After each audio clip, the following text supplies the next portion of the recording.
Hello, everyone, and welcome to another episode of We're Screwed. I am your host, horror author James Hershey Jr., still fucking alive. With me, as always, old boy James Ash, Andy Andrews. How y'all doing?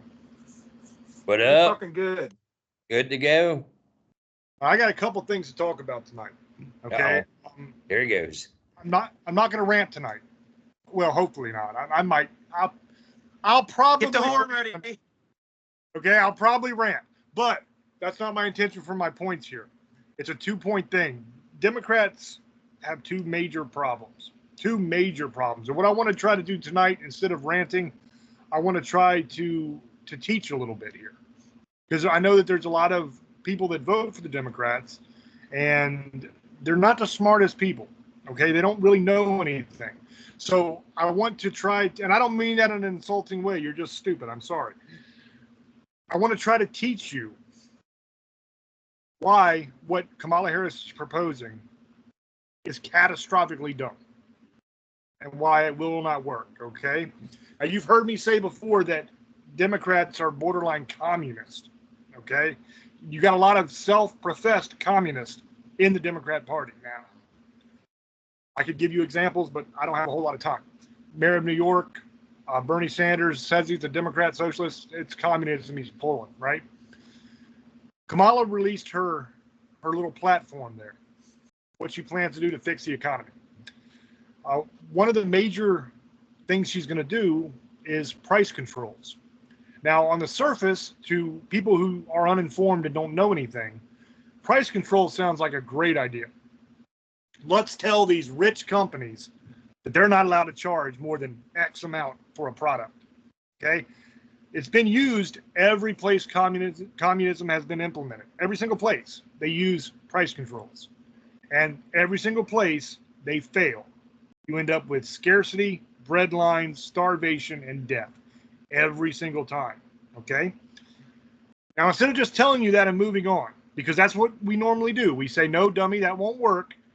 It's been tried over and over and over again. Everybody fucking dies. It's stupid, right? Instead of just doing that and moving on to something else, I want to take this opportunity to try to explain to you why, so that if you're one of these low information voters that don't know anything, you can understand why that's a stupid fucking idea and why it is incredibly dangerous to have this moronic woman as our president. Okay? So here we go. Let's take something that everybody loves. Okay? Let's take like a super fast car, a Ferrari or something like that. Okay? And I have no idea what a Ferrari sells for, but let's just give it a number. Let's say $100,000 for like a top of the line badass Ferrari. Okay? Now you might say, well, $100,000 for a Ferrari is okay for people who can afford it. If you're rich, then you can go buy a $100,000 Ferrari. But what about the working man? What about the normal Joe? He can't afford a Ferrari. So let's tell Ferrari they can only charge $50,000 for a Ferrari. That's a price control. That's what Kamala's talking about with all these different products and different things. We're going to tell Ferrari, you have to sell Ferraris, but you can only charge $50,000 for a Ferrari. Okay? Now, on the surface, once again, that sounds great. Everybody's like, oh, man, I can get a Ferrari. I don't have to spend $100,000. I can get one for $50,000. I can afford that. I can't afford $100,000, but I can afford $50,000, right? Here's the problem. It costs Ferrari $60,000 to make that car. So if you tell them they can only charge $50,000, why the fuck would they make Ferraris just to lose $10,000 per Ferrari? That doesn't make sense. Nobody goes to work to lose money. If your boss told you you got to come to work tomorrow, but you're going to have to pay us, would you go? Fuck no. You would say, I'm not going to work to pay you. Are you crazy? You're supposed to pay me, right? So here's what always happens. Now, what the government will do is they'll say, you're not allowed to not make them. They'll say it's in the public need, right? Public good. You have to do it. So they'll force you to do it. That's what they did in Russia. That's what they do in China. That's what they do everywhere that communism is in place. So then Ferrari will say, well, we're not spending $60,000 to make a car that we can only sell for $50,000. So what they're going to do is they're going to make a cheaper car. They're going to use lesser quality parts. You're gonna have a worse engine. You're gonna have not as good of a body. You're gonna have cheaper parts put into that car, so that they can get that price down to $30,000 is what it costs them. That way, they can still charge the $50,000 the government wants and make a profit. Okay? That's how business works. You don't go into business to lose money. You go into business to make money. And the funny thing is, a lot of these places aren't making all that much money. You know, people bitch about prices all the time. They bitch about gas prices all the time. Evil oil companies. Do you know that the government, our government, the United States government, makes more money per gallon of gas than ExxonMobil does? And ExxonMobil does the drilling, they do the refining, they do the trucking of the gas to the places, they own the stations. They make less money than the government does on every gallon because the government adds a shit ton of taxes onto every gallon of gas. Okay? These companies aren't making a ton of money per, especially some of the smaller companies, food companies, stuff like that. You might only not even make $1 per product, but you're selling a ton. That's why you're making so much. Okay? The free market is the way that you control prices. Now, you might say, well, that doesn't make any sense. How the hell can the free market be the way you control prices? Because if anybody can charge anything they want, there's no control, right? Let me educate you again. The reason why the free market is the best way to control prices, and really the only way that works, is because of competition. Okay, if you have 10 different people selling Ferraris, like that exact kind of car, right? Sports cars like that, then that price is going to go as low as possible. Because if somebody charges $100,000 for that car when somebody else charges $80,000, you're going to buy the $80,000 car if they're the same quality. So that drives prices down. That's what our system is based on. Okay, what you end up with when you try to do price controls is lower quality products, such as that Ferrari that's now a $30,000 car instead of a $60,000 car, right? It's what it's costing them. You end up with lesser quality. You end up with scarcity because, like I said, people do not go to work to lose money. So they're not going to make as many because there's no incentive for them to work over and make it because they're not making any money off the thing anymore. Okay, so you end up with lesser quality, you end up with scarcity. You always end up with supply chain problems all the way down the line. Because think, if you're doing that to one product, you're doing that to all products. You're doing price controls, right? So that's not just Ferrari that's going to be doing that. That's every manufacturer of every part that goes into that car. And there might be 100 different manufacturers that make the different things that they put in that car. Every single one of them now has price controls on them. Every single one of them isn't making as much money or any money in most cases. So some of them are just not going to work anymore. So what ends up happening is you have businesses that go out of business, and that causes supply chain interruption. That happens in every single communist country. Every single one. There are no exceptions. You always end up with starvation. You always end up with death. Every single time. China, tens of millions of people dead. Russia, tens of millions of people dead. Stalin actually went down to communities that wouldn't do what they were told and burned down all of their crops and starved those people to death. That's communism. Now, I know a lot of you hipster young people are like, oh man, communism's just never been tried right before, man. No, you're fucking stupid. You don't know what you're talking about. You don't have any life experience. You haven't seen it. I've been all over the world. I grew up my entire life in the military. I've been on bases all over the world. I've seen so many different countries. It never works. I stood at the wall between East and West Germany in Berlin. I saw the difference with my own eyes. West Germany, right, run by us. Free countries. Wonderful.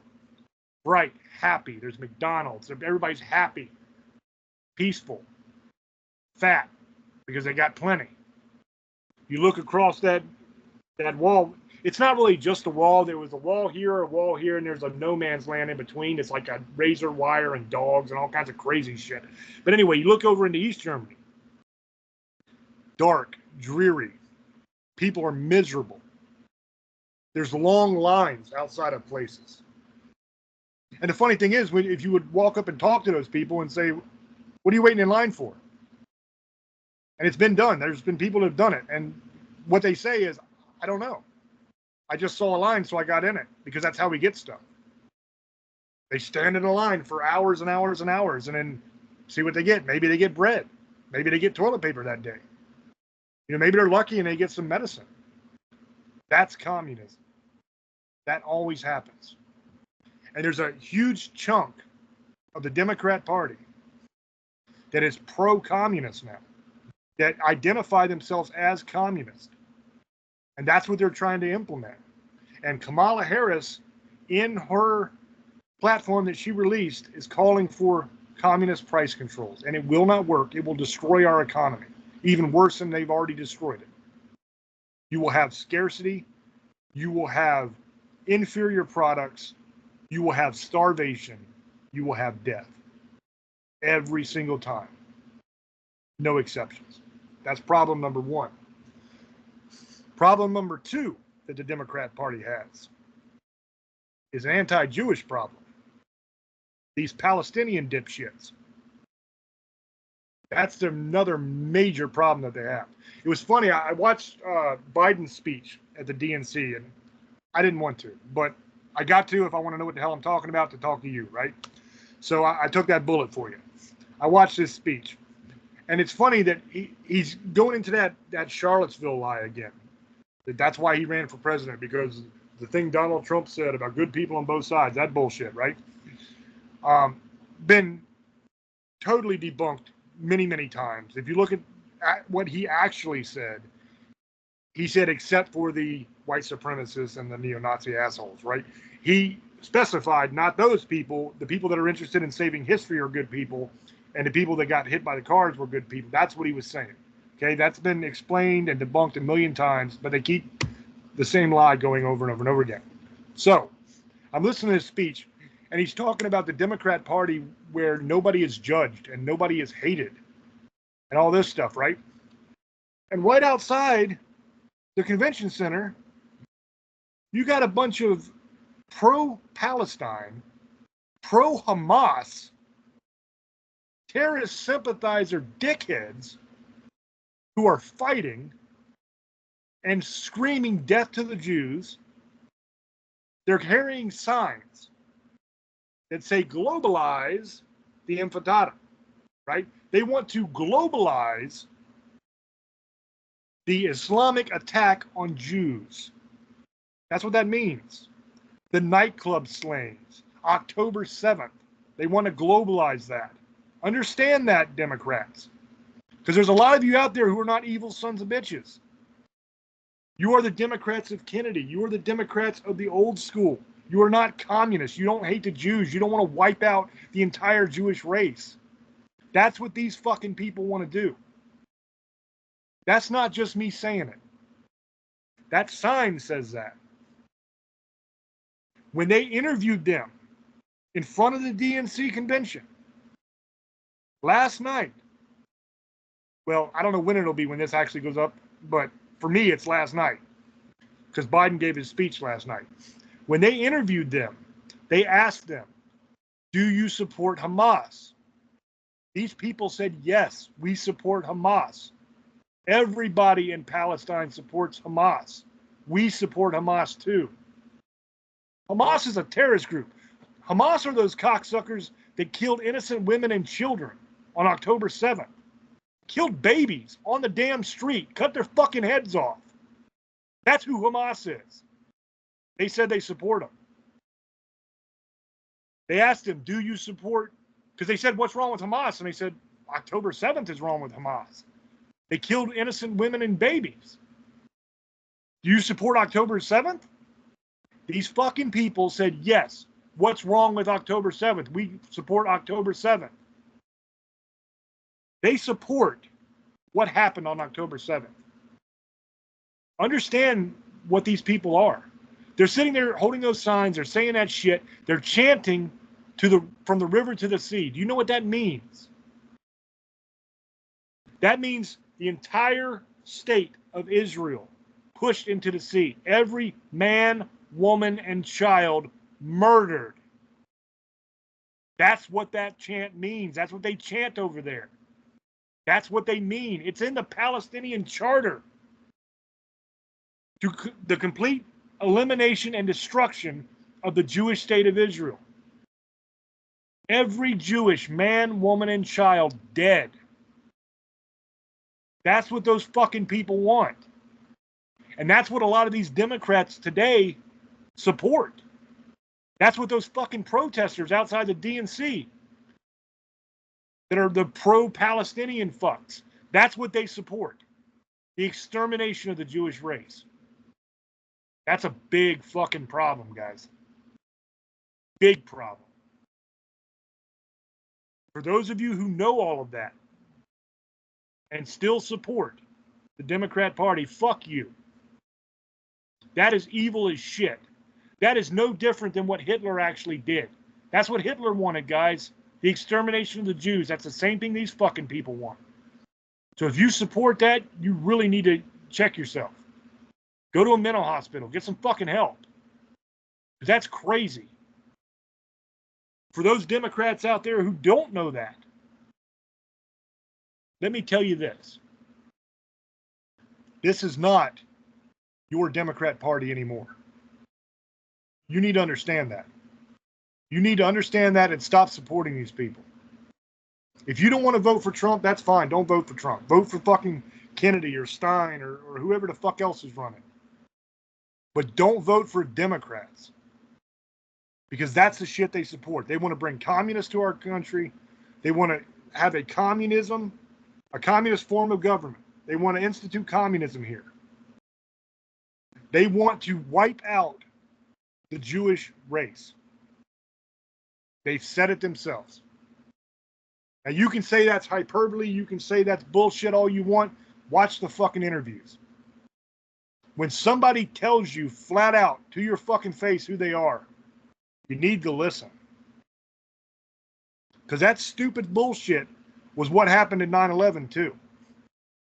Before 9/11, them cocksuckers were in the street chanting death to America. They tried to bomb the World Trade Centers multiple times. They set off bombs on our bases. My father's headquarters over in Germany, Ramstein, got blown up. His office got blown up. The reason my father is still alive today is because I wouldn't get my lazy ass out of bed. And he had to stay an extra hour at home to drag me physically by the leg out of bed so that I'd get dressed and go to school because I didn't want to get up because I was up all night playing video games. That's the only reason he's still alive. He would have been in his office normally. And they set off a fucking band bomb right in front of the window. They were chanting death to America. They were saying they wanted to wipe us out back then. We didn't listen. Look what happened. There's no difference here. Every single day almost they shoot rockets into Israel. Every single day they're fucking trying to kill Jews. On October 7th, they parachuted in like damn G.I. Joe and killed men, women, and children. Innocent children, man. Cut their fucking heads off right there on the street. And they are saying right now in front of the Democrat National Convention that they supported what happened on October 7th and that they support the terrorists in Hamas. And those people, those Democrats on the stage refuse to condemn that. They refuse to condemn those protesters that are saying that bullshit. Because a lot of them secretly believe it. They feel the same fucking way. So for all of you that are old school Democrats, you're being lied to. You're being suckered. Wake the fuck up. Wake the fuck up. Before there's another fucking world war. Wake up. Because these fucking idiots, they're going to support these terrorists. And we're going to end up in a fucking world war. Our economy is going to be garbage. It's already garbage, but it's going to fucking completely collapse if they do what they want to do. Wake up and pay the fuck attention. A lot of you already have. That's why the numbers are so good for Trump now. But the numbers are actually way fucking better than what the polls show. If you want to know kind of close to where it actually is, look at the Rasmussen poll. The Rasmussen polls are the most accurate polls. Historically, they're the most accurate in each election. And if you look at their methodology, they're only like Democrat +2. A lot of these other polls are Democrat +8, 9, 10. And what that means for those that don't understand polls is that means they're oversampling Democrats. They're calling more Democrats than Republicans. And that's why the poll is skewed in that way for Democrats. When you hear them say that they underestimate Trump in this state or that state, they underpolled him, that's what that means. Is he actually got like 8, 10, 15% more of the vote than the poll said he was supposed to get, because they called that percentage amount more Democrats than they did Republicans when they did the poll. It's a way of cheating and stacking the deck to make you think that Kamala is tearing it up and winning when she's getting her ass handed to her. That's the bottom line.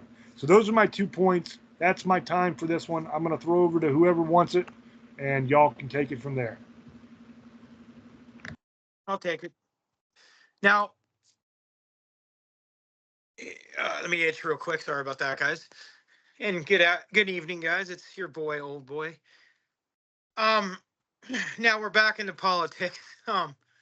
Right now, I was watching some of it. They're out there right now, yelling and screaming, trying to get to the Israel, pro-Israel supporters and Trump supporters. They're out there too. This is what the news doesn't say. Is there's other people. It's not just anti-Israel and pro-Palestine. They're trying to get to him. They showed 3 of them walking in. The cops got him.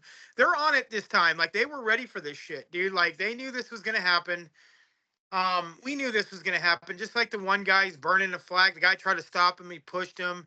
He burned a Jewish flag in the United States, said, fuck this country. I saw that.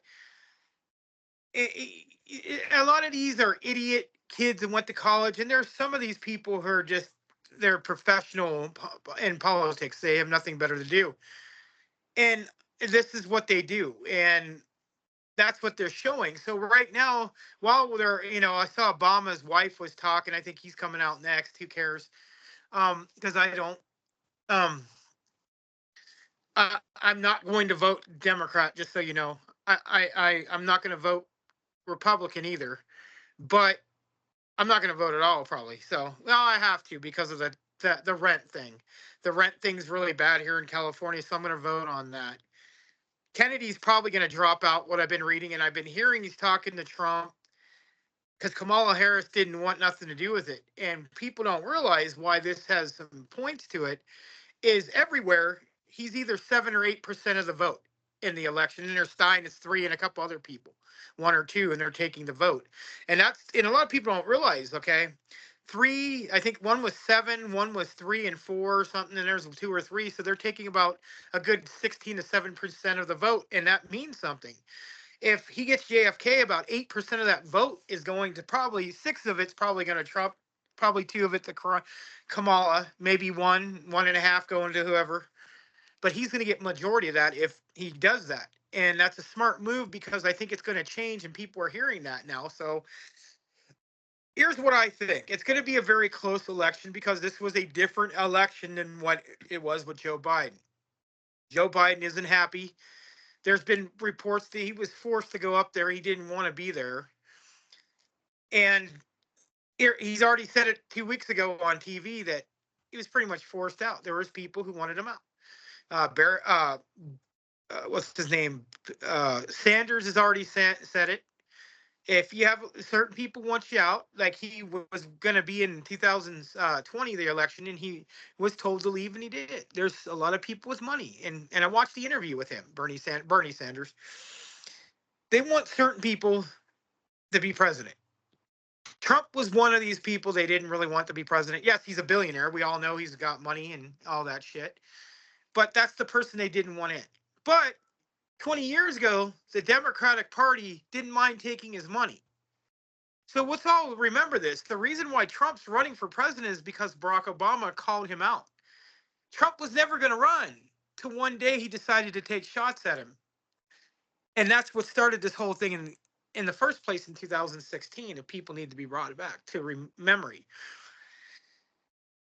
I think, and here's my prediction. I think Trump's going to win. It's going to be very close.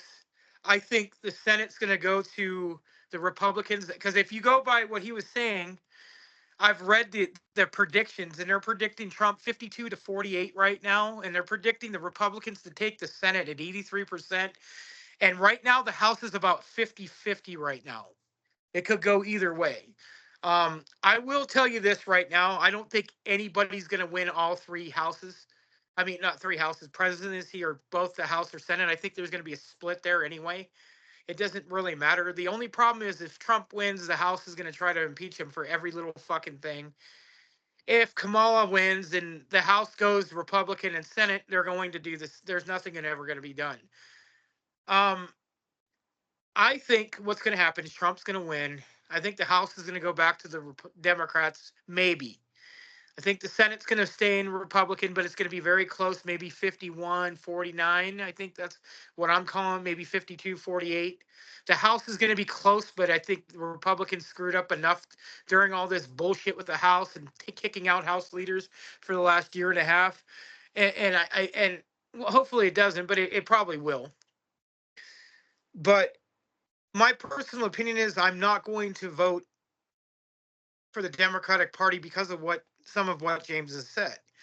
Because some of the people they are out there chanting destroy Israel, and I'm not going to sit here and say Israel's innocent because there's proof that they ain't either.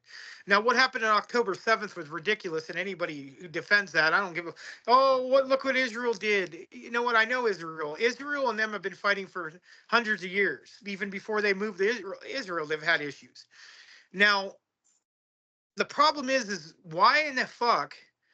And I get it. If you're sitting here, stop wars, I get that. Protesting that, I get that. Going in there, fighting people, threatening to kill people, threatening to hate America, threatening to hate Israel, and whoever defends Israel is the problem. You want to protest, I have no fucking problem with that. That's cool, I get it. You don't like people dying, I get it. No one wants anybody dying. I don't want anybody dying. But that is the problem. And that's on both sides because they both do it. They both go out there, Tifa. I've seen it in the whatever boys go out there and fight with them, and there's video of it. And that's a whole different story. This is different. This is people sitting here whining and crying about a country they're not going to stop anything. Israel's not going to listen. They're going to do what they want, and so is Iran, and so is Palestine. They're going to keep killing each other. Yeah, they might get a ceasefire that'll last a couple days, and then something else will happen. Somebody will go blow up something, and then they'll shoot a rocket off and start more. Because it isn't just about Palestine. It's also Iran, who has a lot of issues with Israel in the first place, and I think Yemen's another one. There's a couple other countries there too. So you got to remember that it isn't just Palestine. They hate the Jews too. And it becomes Jews and Muslims in the first place, and this war has been going on for thousands of years, and we all know that. And they want to destroy each other, and we're getting pulled into that war. World War III is coming with whatever happens. I don't care if Trump wins or if Kamala wins. I think it's happening.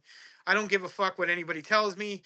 There's something going on with Joe Biden has warned the United States to get ready for something with Russia and North Korea, and maybe Iran, because I want to say it right and proper and sound good, Iran. But to get ready for a war, a nuclear war could happen. And people don't realize, it could happen. Stop thinking it can't. What it is people think America's unbeatable and we can't be beat, and everybody's stupid enough not to shoot a missile at us. Some people don't care about that anymore, man, and we're not. We can be beat. I'm telling you. We're not invincible, man. All they have to do is take a couple nukes, and we don't even know they're in here. They could sneak them in here. And yes, we might get back at them, but it will fuck a lot of shit up in the United States. Look what happened with 9/11, like James is talking about. Now, there's more to 9/11 than just them doing it. there's stuff that we found out that they have said that there's more to that bombing. Remember, they fired the guy who went in there originally and said there was other stuff that happened and they didn't want that coming out. So, I mean, there's stuff on 9/11 that we can argue that it's more than just terrorism. But what I'm trying to say is I kind of agree with James on this one, surprisingly, that I don't care if you protest, and I'm going to tell you this right now, that's peaceful protest is one thing, but destroying shit, going to colleges, doing all this dumb shit, taking over the college, saying we all have to believe in Islam. And I've seen some of their leaders in Hamas saying we all are going to be forced to believe in Islam. It's never going to happen, but they've been doing this for a long time, guys. This isn't the first time. This isn't just like they started saying this. They've been talking about this for years that we should believe. And this is just their the fanatics on their side who believe this. They really do believe this. Trust me. And it's the sad thing is because they let these people who control so many people with like 10% of what they believe are the ones who really believe all this shit. And what it is, I think a lot of people are just scared. They're scared to get killed because these people will go out and do vicious shit. They'll fucking cut you in half, kill you in front of your family. I don't know if you guys seen the American Snipers, some of the shit they did. They took a drill and started drilling his head. That kid right in front of him is this kid. There's crazy shit that they don't have no remorse, guys. And this is what we're fighting against. And people need to start realizing these people have no remorse. Israel doesn't either. Trust me, they do some fucked up shit to some of these guys when they catch them. So did Russia. So we have to start realizing is we're fighting a war that's going to get worse. We can sit here and say, oh, America, whoever wins, it's not going to matter. We're still headed to a war. I don't care what anybody tells me. It's not going to change. The economy might get better here in the United States. I'll agree with that. But it's not going to change what's going on back east. Just because Trump's going to win, Israel's going to stop and go. Yeah, right. It's not going to matter. It's not going to matter. Russia, that might stop, maybe. I think that could be stopped, that part of it, with what's going on in Ukraine, but I don't see it happening.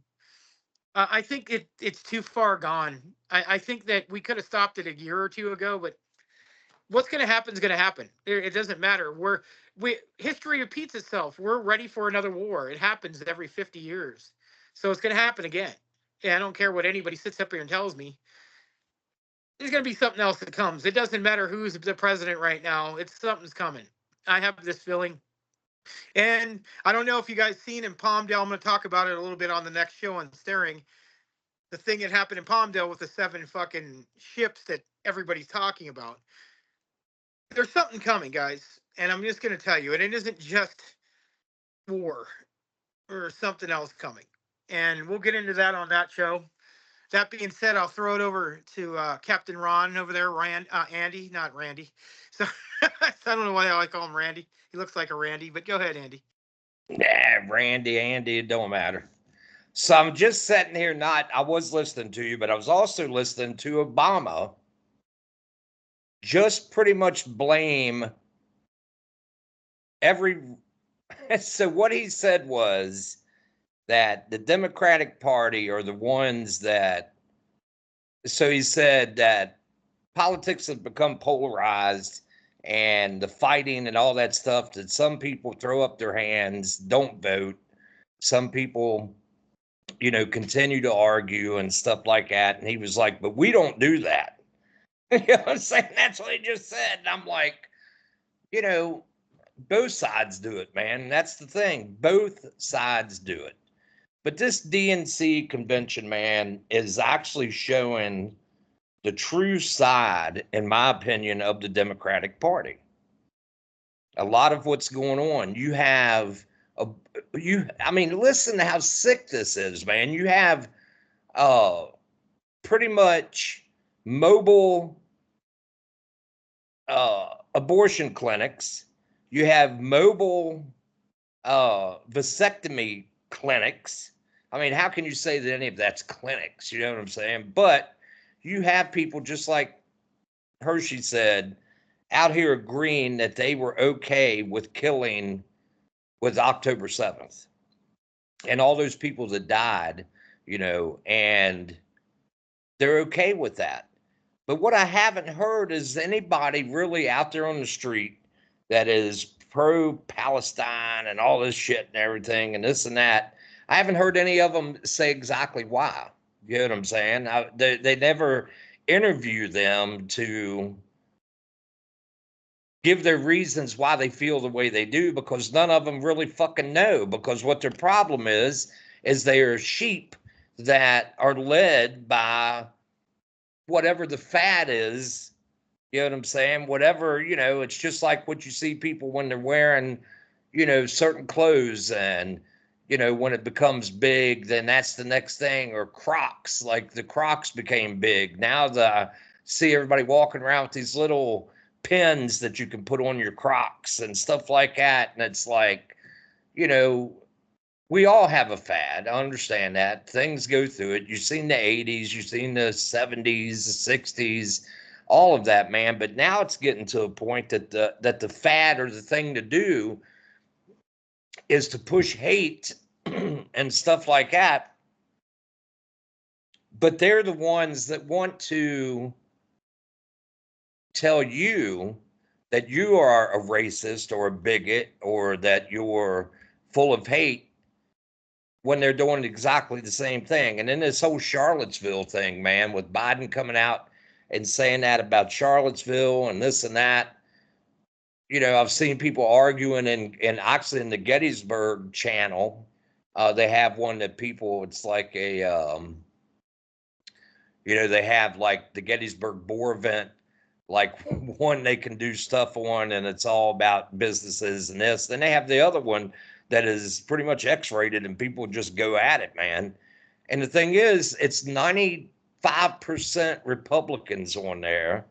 And most of them, man, are trying to do exactly what James just did and educate some of these people on exactly what things mean, because all they're doing, man, is they are being told, do not vote for Trump because he's this, this, and this. They do no research to cover it. They do no research to see if it really was said.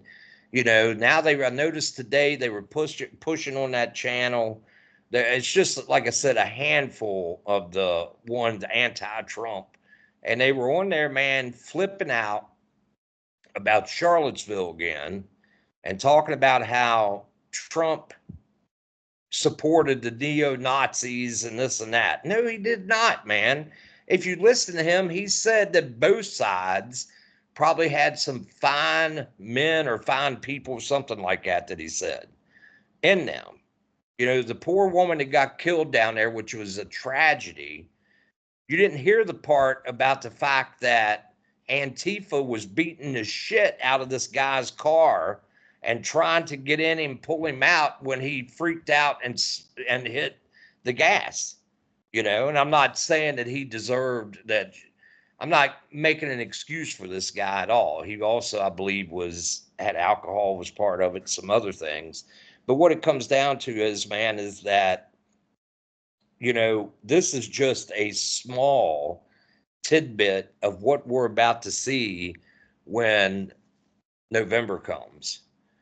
And if you cannot look, I know people, they flip out about conspiracy theories and stuff like that and everything. But the thing is, man, one thing that sticks in the back of my head about all this is when Osama bin Laden, he stood up and said, or he made a video and said, we will not stop until our flag flies above the White House.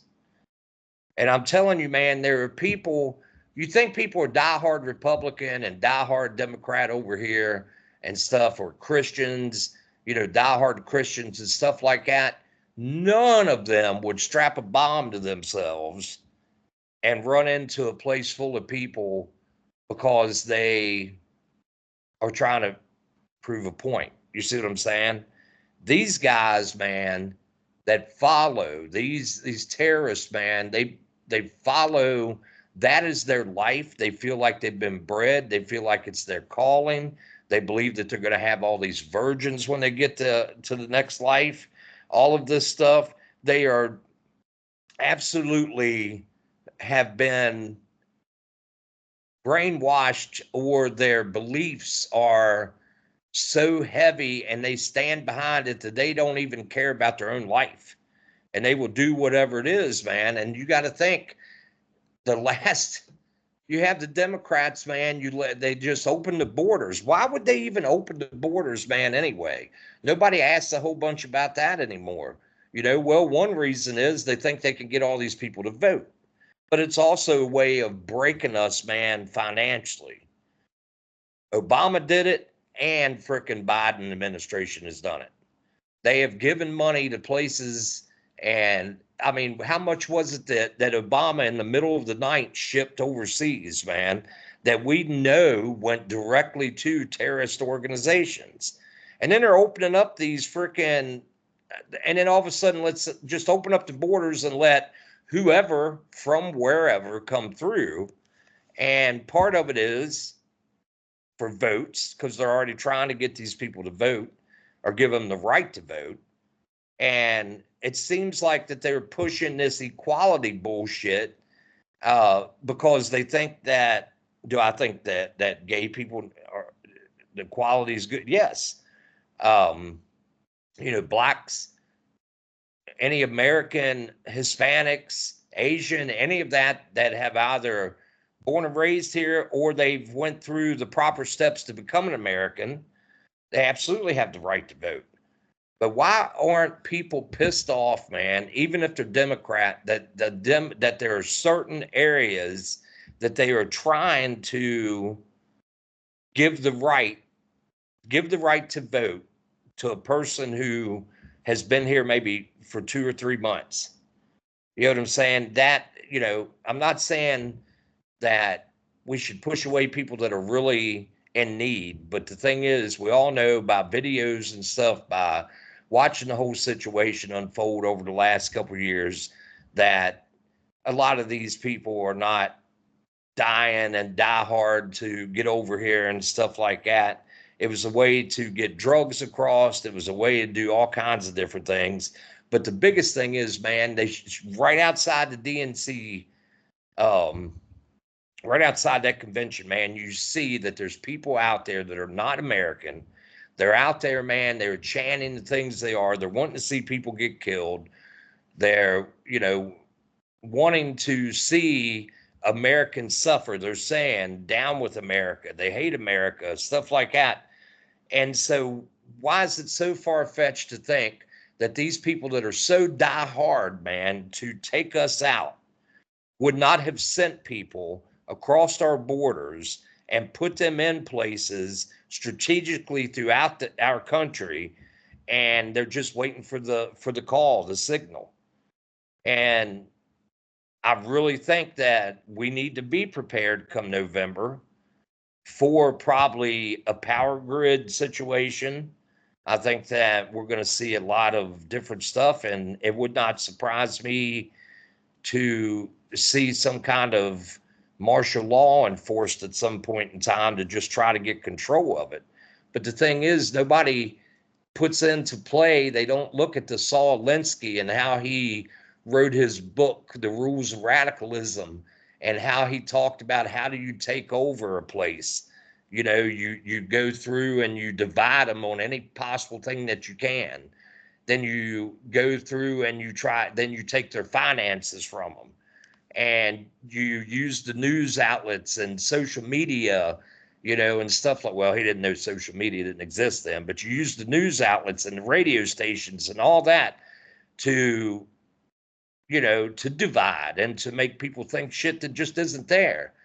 But the thing is, just listen to Obama saying that shit, man, about how he pretty much was just talking about how shitty that anybody that supports Trump or calls himself a Republican are the ones that cause shit all the time. And I can tell you, when people hear that stuff, man, it's almost like they're mesmerized by this kind of talk, and they're standing. It's like what Hitler did, man.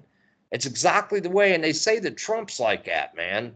But I don't see it as bad. I see people talking about they want to make America better again. They want to make it to what it was pre-COVID, and you know, how the economy was going and gas cheaper and stuff like that. You know, but I don't. I mean, I guess I do see just as much as them, you know, as people talking down about Biden. But the thing is, I don't see as much like racist remarks and Nazi and frickin' Hitler remarks that this is what that Trump is, when you said it yourself, James, that these people want to make it a socialist, man, country. They want to have these price things and put everything, and none of it's ever worked, man. And talking about a war here in the country, it's not even going to be close to the Civil War, man. Nothing like that. They didn't have the weapons and stuff that we have now. And I think that if nukes are not the issue when it comes to a world war, you're going to see it throughout cyber. That's what I think is going to be the thing that we need to watch. Cyber. I think we also need to watch like disease. And now I just noticed today, I was talking to the owner of the company I work for, and he said now they're pushing the Mpox, that is the next big thing that's coming from Africa and stuff like that, you know. The sad thing is, dude, I do not think that the Democratic Party is going to, I just think that they are going to do any absolute thing that they have to stay in power. And if that means that a bunch of us go down, I mean, as in killed and stuff like that, I don't think that they care. I mean, they're showing right out there right now, man, by having these, you know, abortion clinic on wheels and vasectomies and stuff like that, that they just don't care about human life, man. They don't care about reproduction or nothing like that. They would rather just sit around in their old freaking diapers and stuff, and, you know, and most of them are going to be gone anyway. But what scares the shit out of me, man, is how you look and you see that all these, like, they were throwing the camera around, and I'm seeing children, man, there at the DNC. I'm sitting there watching these young girls right there almost in the front row, man, and they're panning it up and through the crowd, and I'm seeing these young boys and stuff like that sitting next to, you know, their probably grandparents.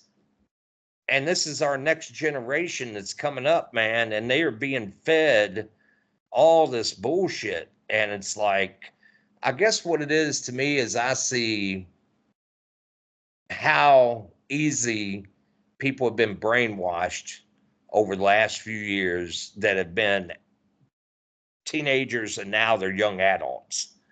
And you're seeing them out there in the street, man. And you probably would ask them who Hamas is. They probably wouldn't even be able to tell you. And that's what scares me the most, is that, man, no matter if Trump gets in or not, you're going to have a generation of people, man, that are coming up that are going to hate America, hate any history that they've been told to hate. You know, they all want, you know, they're so entitled, man. And I'm seeing that shit. Like, I'm going to bring this up, and I know this is kind of far off the point, but, you know, I'm a big Fish lover, the band Fish. And they had their first festival this past weekend. They haven't had one in like 10 years or a little bit more than that. Man, people used to love, couldn't wait. It was the excitement, everything else. That's the way it led up to this one. And then all of a sudden, man, the whole weekend I'm checking in to see how it's going and stuff. And there's nothing but a bunch of entitled fucking little piss ants, man, that were crying because they didn't get a poster. They sold out of posters. And then the first thing somebody said, it was probably a bunch of Trumpsters. You know what I'm saying? And then they were bitching about the dust. Like it's, you know what I'm saying? They were going around dumping water on the areas such as, you know, the roads that were going in and out of the campgrounds and stuff. And they were just spraying the roads down to cut down on the dust. And people were complaining and crying about that, man. Oh, it's probably the Trumpsters. You know what I'm saying? And then they were entitled to cry about the fact that they were calling for fucking tornadoes. They were calling for high winds, if nothing else, extreme severe thunderstorms and stuff like that the last night of the festival. So Fish came out and played an early set before the storm come through, and these people were going off about it, man. And their entitlement, I was like, Jesus Lord. You see all the older Fish fans, man, like on there saying, we're just grateful that they're still putting out the music. We're still grateful that there was a festival. And you got these young ones, man, that were in there just talking over and over and over about the entitlement and everything they should have had and stuff like that. But the thing was, they were tying everything to Trump. They were bitching about the weather because of him. They were bitching about the fucking dusty roads and saying that this was that and this was him. They bitched about the fact that that Fish tried to save their asses and the storm did come through, but it wasn't as bad as they thought, which was a good thing. You know what I'm saying? With them, all them people there, it was like 70, 80,000 people. But yet the whole time, nobody could just complain about what they were complaining about without throwing Trump in there. That's how bad it's gotten, man. It's gotten so bad that a person stubs their fucking toe out here and they blame it on fucking Trump. And it's sad to see that, man, that people cannot think for themselves.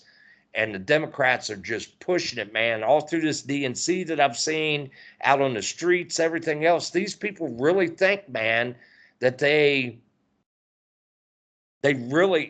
are hate. That's what they're showing, man. But the Democratic Party is saying, oh no, I can change this and shit. Kamala Harris is a fucking joke, man. She doesn't know what's going on. I don't think she could even spell economy. And, her biggest thing is the cloud up here that holds all the information and shit. That right there should show somebody, man, should show at least somebody that she has no clue whatsoever is going on. And she has a history of showing that she doesn't. She has a history of sleeping with people and committing adultery and stuff like that. But yet they want to point at Trump and say the same shit about him when obviously nothing happened. So that's all I got to say, man, is that people need to start thinking for them fucking selves, man, point blank. One point I would make real quick about the whole pro-Palestine, anti-Jewish thing. It doesn't make any sense. It makes no fucking sense. Look at what happened on October 7th and understand that these fucking people have been firing rockets into Israel multiple times a week for decades. They are constantly attacking Israel. You don't get to start a fucking war. And then when you start getting your ass kicked, whine like little bitches and try to get the rest of the world to stop it. You fucking pussies started the fight. That'd be no different than if I walked into a bar, picked the biggest son of a bitch there and punched him in the mouth. Then that dude commenced to kicking the shit out of me. And I said, oh, look, I'm a victim. I'm a victim. Fuck you, you're not a victim. You started this shit. I got zero fucking compassion for your stupid ass. Fuck you. You started the fight. If you didn't want that fucking smoke, then you shouldn't have fucking attacked them on October 7th. You don't just go into somebody's country, kill women and children, and expect you ain't going to get your ass whipped. You campaigned for this ass whooping, and guess what? Your bitch ass got elected. And I don't have any fucking compassion for the Palestinian people either. Fuck them. Them motherfuckers elected Hamas. They voted for them. They support them. They hide them in their fucking houses. You want the war to stop? Here's what you do. If you really want the war to stop, All you fucking Palestinians, come out with your hands up. Turn over Hamas. Say, here, we got these bitches. Take them. These are the fucking Hamas members. Israel will come in and take Hamas away and leave you the fuck alone. And then shut your fucking mouth and live your life in peace and stop attacking Israel. Point blank, bottom fucking line. If 4 or 5 times a week some little pissant bitch walked up and slapped me in my fucking face, and I tolerated it because they're a little bitch, and I'm a big scary guy and I don't want to fucking beat up somebody who's weak, because that's not cool. But if 3 or 4 times a week they walked up and slapped me, sooner or later I'm going to stomp the shit out of them. That's what's happening right now. Israel is justified in stomping the shit out of Hamas. Because them fucking cowards came in and they killed women and children. In brutal fucking ways. They still have fucking hostages. How you gonna play the fucking victim when you're holding hostages, you fucking dipshit? You want the war to end? Give the fucking hostages back. But you don't. You're fake ass victims, man. That's what they are, dude. They're fake ass fucking victims.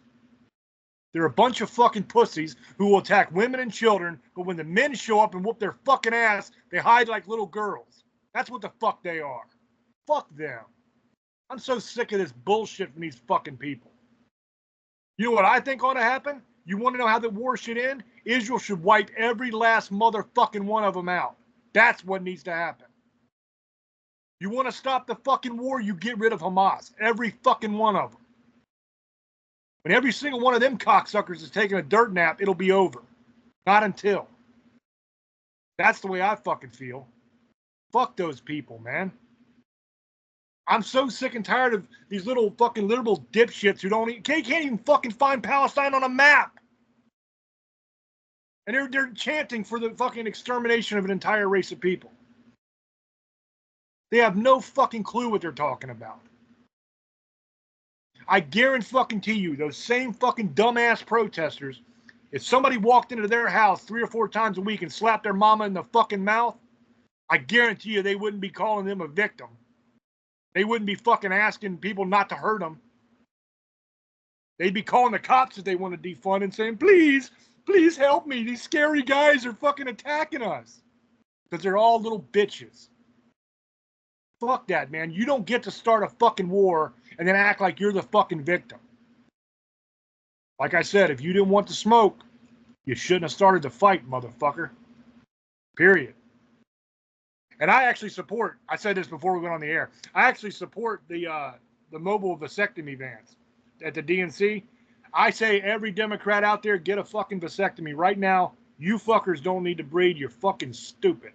Whoever's next can go.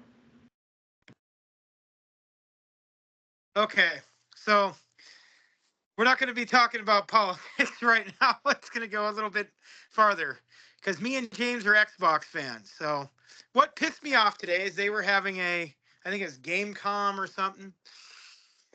Being an Xbox fan for almost 21 years, and I quit being a PlayStation fan because the way they treated me when I got a PlayStation 2 and they wouldn't fix it for the second time. It broke in 3 months. I went to Xbox. Bought the Xbox 360. The damn thing broke. You know what? They gave me it back, got another one. Got an Xbox One, have the Xbox Series S. Took 2 years, but I got it. Now, I understand things have changed. And I'm going to be pissed off right now because this is why. And I'm not on Twitter, beauty. I'm going to tell you, everybody's fighting either about wrestling, AEW, WWE. Everybody hates each other, wants to go out of business. Xbox, PlayStation, Nintendo, politics, sports. It's all the same shit. People are crazy. They get to fanatics. That's what fans means, fanatics. But when it comes to video games, people threatening to kill each other over a game is absolutely dumb. I don't get like that. And I'm not a fanboy. I get it. People have to make money. Fucking Xbox. You buy all these fucking companies like Bethesda and Activision. You knew you were going to have problems with the FTCR. Sony had an issue with it because you were going to take over the market because they own the market right now. Well, most of it, Nintendo, and then now because Xbox is buying everybody now because they bought Bethesda and then they bought the Activision. They already had bought Bethesda. They were already in trouble for that. That's Doom and all that, and Elder Scroll and Fallout, and then Activision's Call of Duty and Candy Crush and all them and all that shit they bought. So Sony got the FTC art into it. The Federal Trade Regularization, and said it was a monopoly. Well, they fought for 2.5, 3 years over this bullshit and finally won. They got tired of hearing it, and the courts finally went on his side and said they weren't monopolizing. The problem was when they were arguing about, they were talking about exclusives. Xbox exclusive is Halo and Gears of War and Forza and stuff like that. And now Starfield. PlayStation is God of War and Uncharted and The Last of Us and a couple other games. And they said the same thing. Why isn't Halo on all the systems? Because neither is God of War. Well, Xbox, when they took everybody over, yeah, it's great. But the problem with Xbox is the last 5-6 years, they quit making a lot of exclusive games. And people were pissed off about this shit, and I was one of them. Bullshit remakes. Sony gets all these badass games and we're not. And it's still happening to this day because they use politics and they use people in the game magazines like IGN and all them and give Xbox games certain, if they're exclusive, they'll lower the score on them and make them look bad. So people just think, fuck this game. And then PlayStation, they'll make them all great. And it's crazy how it's going on right now. But leaks have been going on. Well, 6 months ago, PlayStation, Xbox going to put on 4 games for PlayStation. People thought it was a lie. All of a sudden, here comes 4 games from Xbox going exclusive. From it used to be exclusive games from Xbox and now on PlayStation. And they're all only going to be 4 and maybe some here and there. Don't get used to it. But it won't be Indiana Jones or Starfield. Well, there's the rumor 3-4 days ago that it was going to be 4. So then it changed to Starfield. Then it was Indiana Jones. Well, guess what they announced today? And they were sneaky about it. This was supposed to be Xbox. That you have to realize that we've been getting screwed for the last year now after all this supposedly great deals we're getting. Is BGS was delayed and it finally came out 5-6 months after it came out for PlayStation and Steam. Right now, that Monk game out right now is I want to play it. The Wong Monk, Black Monk or something like it's like Chinese mythological god like monkey thing, and it got delayed for Xbox. It's on Steam and PlayStation because Xbox's excuse is they want the best quality for the game. Well, everybody's pissed because we can't play it. Fuck that. I don't want to wait 4 months. I don't care about this shit. Well, whatever. Then you announced Indiana Jones is coming out on December, I think it was the 9th, for Xbox computer. Okay. Another surprise. Fucking spring, March, coming out for PlayStation, you fucking liars. You sat here and you talked all this bullshit to us. Oh, Xbox, we're gonna help our exclusives. And in the last year, you got all these assholes that came in from other companies that cried about because PlayStation didn't have Starfield. A company that tried to put you out of business, that fought for you for 3 years to keep you from getting these fucking deals, and you go and fucking make games for them, and you fuck us. You made another game that's coming out that was supposed to be coming out. Now it's getting pushed back and only put on fucking PC and Steam. What the fuck is going on? You know what? If you're going to go third party, quit fucking lying to us. Tell everybody we're just going to have Game Pass. Yes, it's a cheap way. Cool. I get to play games $19.99. Here's the problem. It's in life, okay? When you like comic books, yes, I like a lot of characters, but some of my favorites are the X-Men. So Wolverine, I'm buying that character. I don't give a fuck about Cyclops. Fuck him. I never liked that bitch. I always thought he was a pussy. He had that glowing eyes, and yeah, that's cool, whatever, but fuck him. I never liked Spider-Man. I thought he was a dick. But I like Iron Man because he was kind of cool, the millionaire thing. Batman was always cool. Superman's a pussy. Um, had to say that one because that dick in the left corner likes him. But other than that, that's what you're gonna do. Like James, he likes Superman, so of course he's gonna go to Superman. He doesn't give a fuck about Batman in his world. He fuck Batman. That's what he thinks. That's why you do it. You have Marvel and DC have their separate characters. Okay? Just like sports, you have your separate teams. I like football. Yes, there's good players in every team, but I'll have a team, the Pittsburgh Steelers. The dickhead in the corner has the Cowboys, and the other one I think is an Eagle fan. I don't know what he is. I don't even know if he likes football, Andy. he looks like a he looks like a 49er fan to me, but but you have your choice. Whatever team you like, Andy, that's on you. And when you're an Xbox fan or Nintendo, you're a Mario fan or Zelda fan. You're a Halo fan or Gears of War. PlayStation, you have God of War. You have, Uncharted, whatever. I'm just showing you an example. I'm not caring what PlayStation or what the fuck is going on with PlayStation because they don't care about us. They're having a field day making fun of us right now. And I get it. Some of these people are taking it to the extremes where they're crying and whining, get rid of my Xbox. Go ahead, pay $70 fucking for a game I'm going to get to play for free. Cool. Do what you got to do. The point is, though, Xbox, quit fucking lying. Tell the fucking truth, Phil. Stop. And Phil Spector's the owner of Xbox. He's one of the main guys. And he sits here and fucking lies and tells people bullshit and just fucking be honest. You're not going to. Who the fuck's going to buy an Xbox when I can just go buy it on Steam or go play it on PC? It's not going to be called Game Pass anymore. It's going to be called PC Pass because it's going to be on everything. Well, what's the fucking point of owning an Xbox? Yeah, Game Pass is cool, but if I got it on a fucking computer, if it goes on PlayStation, there is no reason to own an Xbox.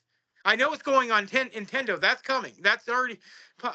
People have to realize Xbox is becoming bullshit now. They bought all these fucking companies. They don't care about you anymore, so they're going to make money off of other companies. But Nintendo, I understand. Steam, I understand. But PlayStation tried to fuck you. Tried to put you out of business and is going to. And you're helping them. It makes no sense to me. If you're trying to get people to come over to you, you do not give them fucking exclusives. Indiana Jones is kind of an argument because I guess they got the rights to it and Disney's involved in there. I know Disney's pushing it to go to Sony. And I know it's Microsoft. It isn't Xbox because I think Microsoft doesn't want to be in the gaming other than computers. And that's what the truth is. And that's what I think this is. But instead of telling the truth, they keep lying to you. Well, Halo's not. If Halo goes on PlayStation, that's a big fucking insult to everybody who spent thousands. And I've spent thousands of dollars. James has spent thousands of dollars on Xbox. You paying $19 a month, so we're spending money every time. So don't sit there and say you guys are 40-year-old, 50-year-old. Fuck you, dude. We're paying for shit. If it was free, I wouldn't give a fuck. This is paying money, you fucking dickhead. Fuck you. You're going to sit there and say that when you're 45 years old and you're fucking crying and Xbox got all the games because they went and bought everybody. You're the one who's caused all this shit because you went and cried about it for 3 years and made all these stupid ratings. And then you go on IGN and write all this stupid shit and write all these fucking bad reviews because you're pissed off. The only cool thing that they did say is now they have a download is Starfield. They have vehicles now. You get a free vehicle too if you download it, and it's up to 60 FPSs right now. They added that too. That's cool.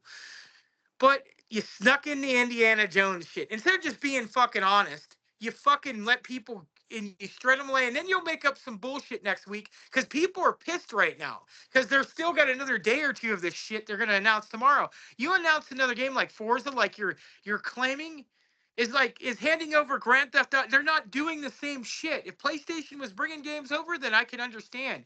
If God of War comes on Xbox, then I'll shut the fuck up.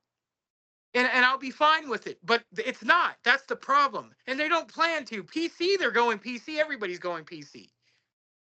But that's what I'm pissed off about.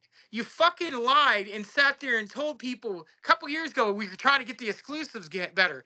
You fucking do, and then you fuck us, and then well, who wants exclusives? Fuck you, dude. You sat there and lied to everybody so everybody would buy your product. It didn't work out the way you wanted, so now you're gonna fuck everybody. Fuck that. You know what? I'm sick of fucking gaming already anyway. Everybody fights about it. I'll just go buy a PC and get Steam. That's what I'm not gonna buy a PlayStation. Fuck PlayStation. Why give them money? It's going to happen to them. Eventually, they're going to start selling out too. You PlayStation fans got realize there's some deals being made, and I've already heard some Sony games are coming to Xbox. Don't think they're not. Final Fantasy 16 is probably coming, like they've been saying. That's going to happen. But it doesn't matter. The point is, I'm going to get a Steam Deck. Fuck it. I'll play games on there. I can play my past on there. I don't have to have an Xbox anymore. There's no point. But quit lying. Just tell people the truth. If you guys are going to quit making hardware and maybe not at right this moment, in the next couple years, you want to make a handheld fucking like a Steam Deck, fuck that. I'll just go buy a Steam Deck for $400 and it's a hell of a lot better because the computer better. I'll just buy a computer and get a Steam Deck and I could continuously make my computer better.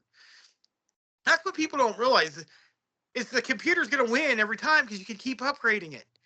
Fuck that. I'm not going to keep spending money on Xbox so they could kiss PlayStation's ass. That's the reason I don't want a PlayStation, but you know what? If you're going to keep kissing their ass, fuck them. I'm just going to go buy a Steam Deck. I don't care. I know James understands where I'm coming from. When you're telling people shit and you're selling it to them and you want us to buy it, and then we get excited and buy something, and then you start trying to get greedy and sell out to the fucking competitor. That's not what you do. If you have something where you're doing both, you're both getting games, that's a different story. But you're not getting nothing in return. You're fucking selling out, dude. And then you're bringing out games on Steam before it comes out on Xbox. What the fuck is that shit, dude? You're killing your brand, dude. You already have an issue right now of people not trusting you, and now people don't even fucking trust you. What's next? What's the next lie? I don't believe anything they say anymore. I'll keep my Game Pass because it's cheap. Fuck it. I get free games, but I'm not going to buy any more games. Fuck that. I'll keep what I am. I'll probably never buy another system. Like I said, I might get a Steam Deck. That's what I'm thinking about doing. That's where I'm going. PC. And that's all I got to say. I don't know who wants to go next. I'll throw it to James because he's more an Xbox fan.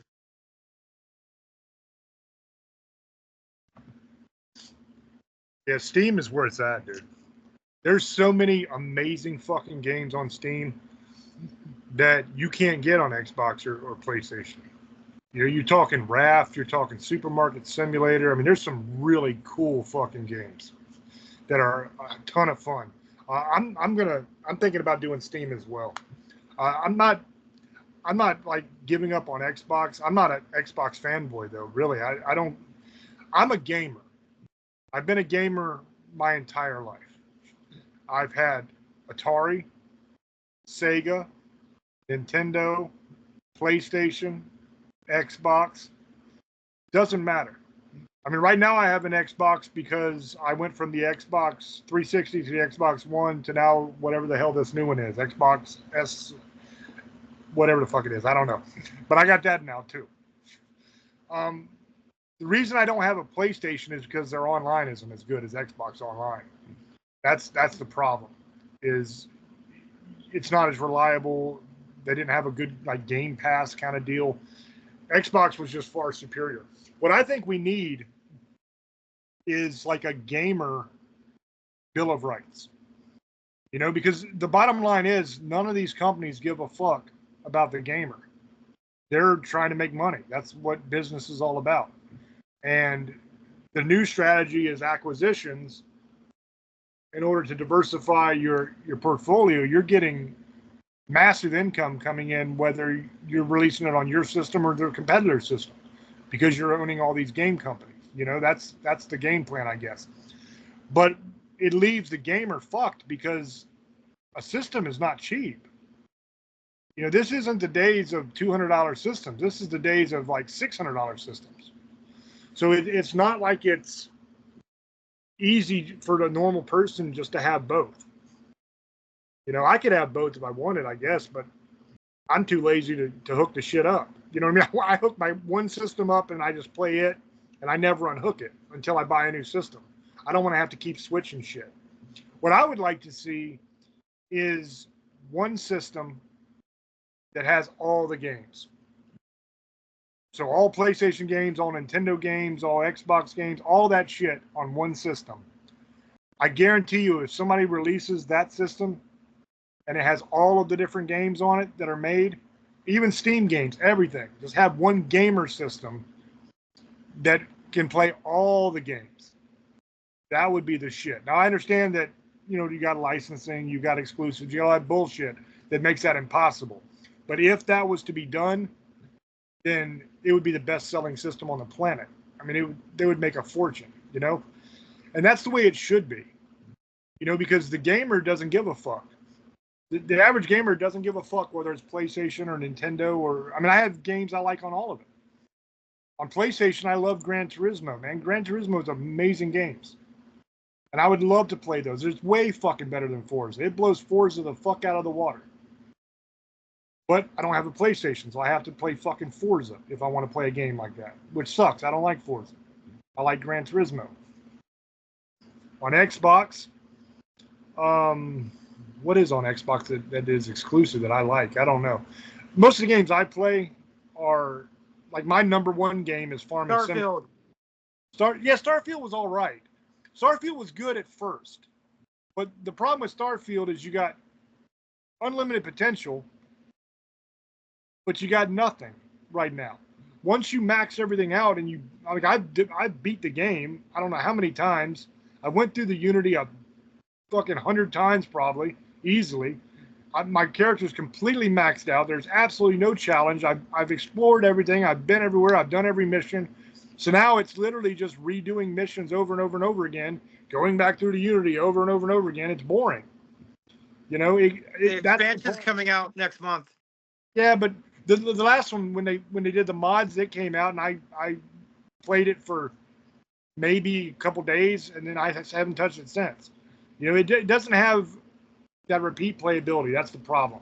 Now, you have some games that do, like I love Farming Simulator. I play that all the time. Red Dead Redemption is another one that's amazing. Red Dead Redemption 2, I guess it is actually. That game I've played a dozen times all the way through and beat it. And then they have the online as well. That's a game that I never get tired of playing. But I would just like to see all the games available. I mean, you could still have individual systems. That's fine.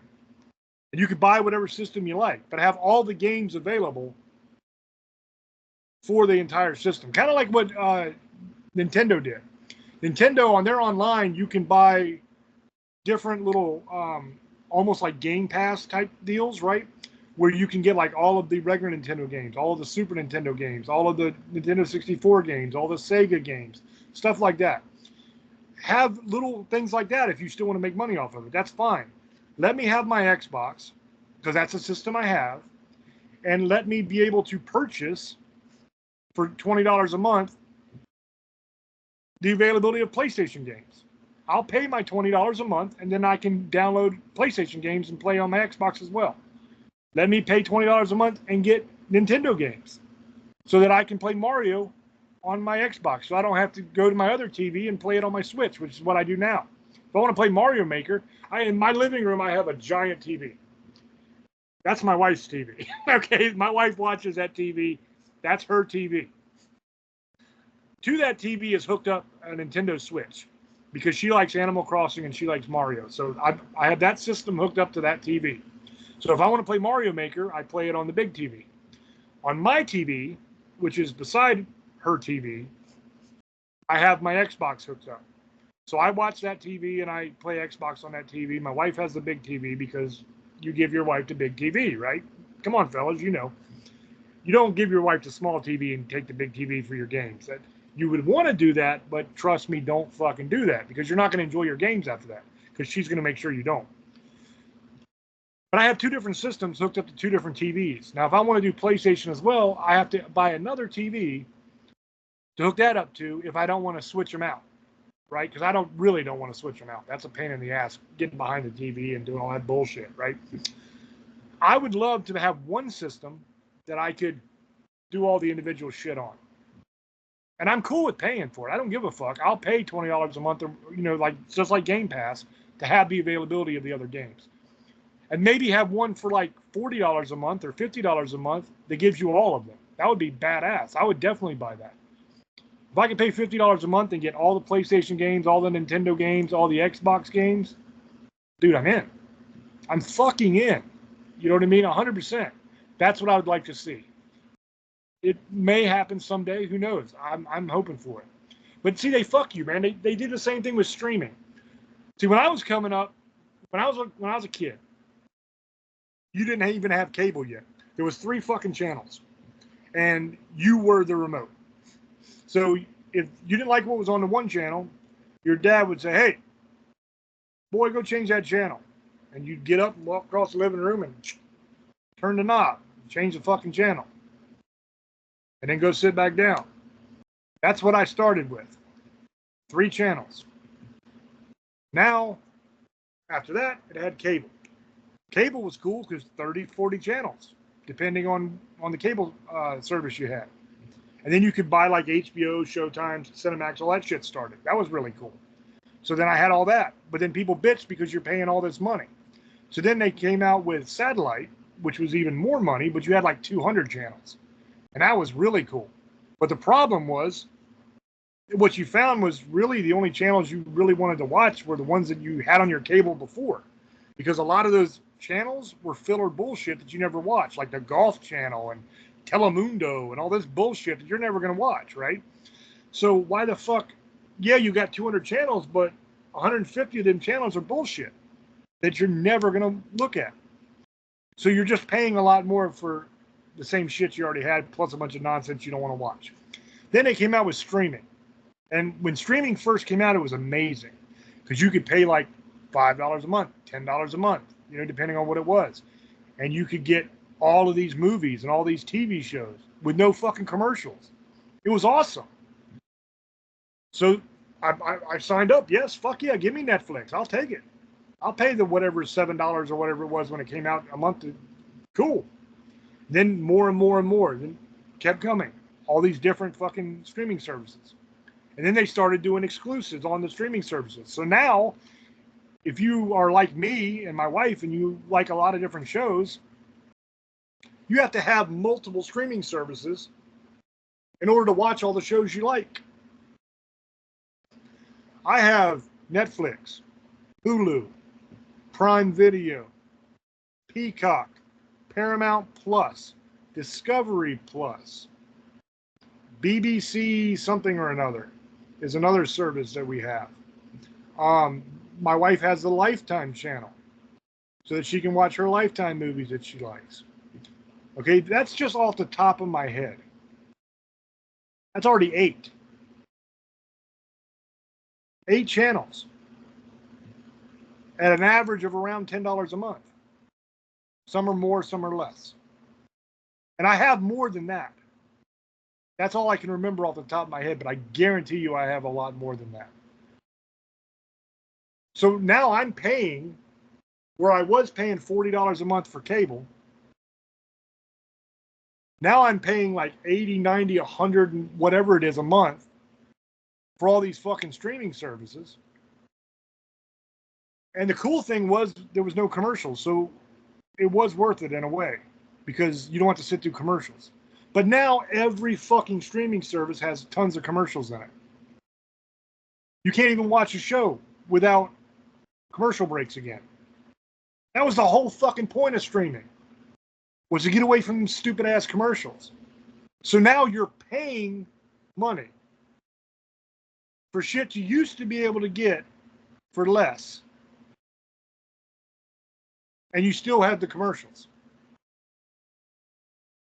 That's bullshit. And now everything does that. Spotify does that. Great example. Spotify. You can have regular Spotify for free, but tons and tons of commercials. Or you can pay money to have a Spotify premium or whatever the fuck it's called, right?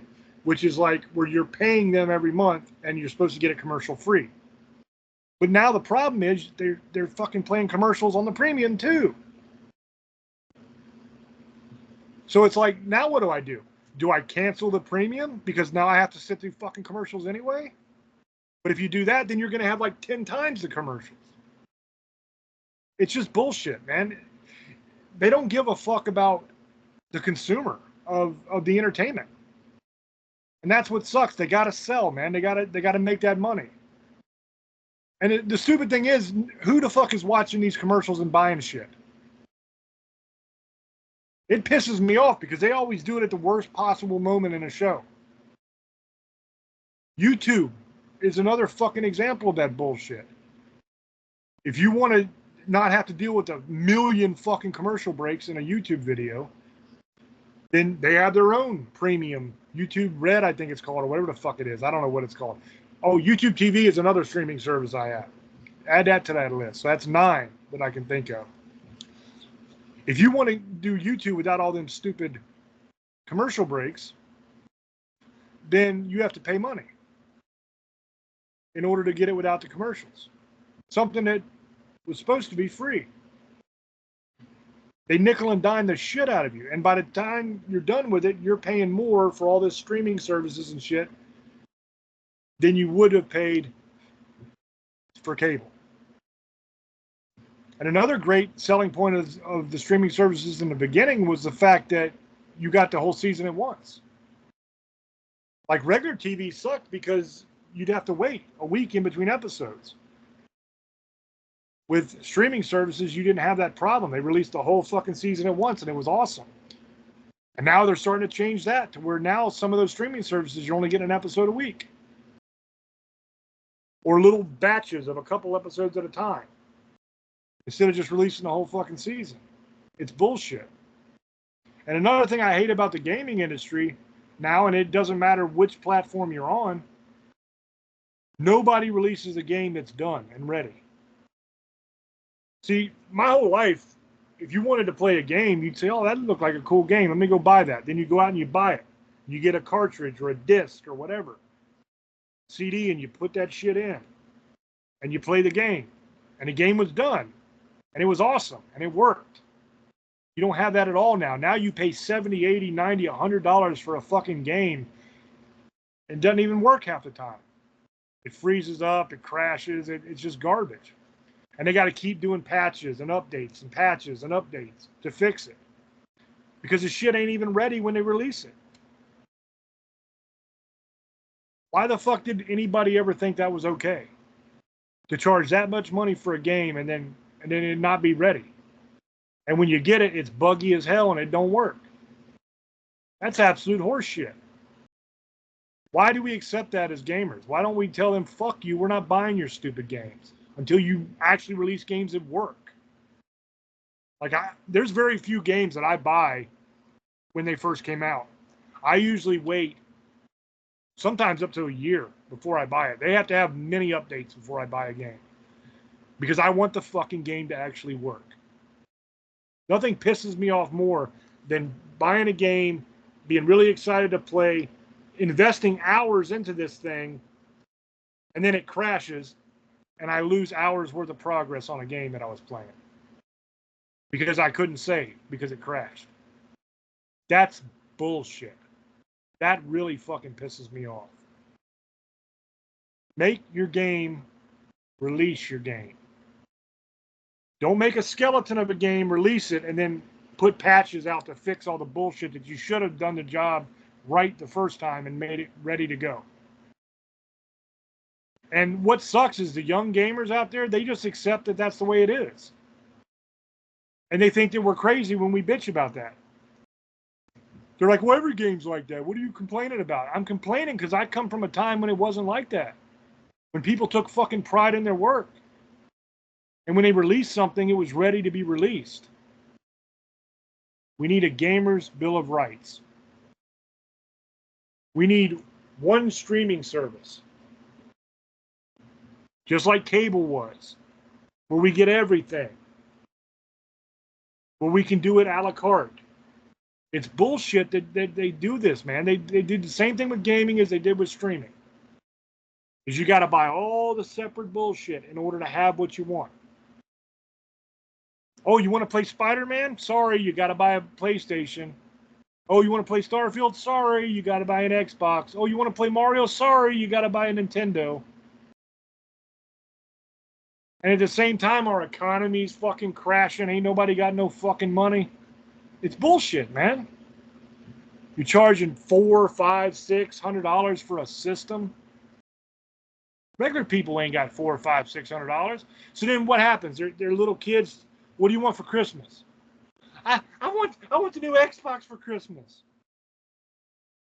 And then mom and dad gotta go, fuck, now what do we do?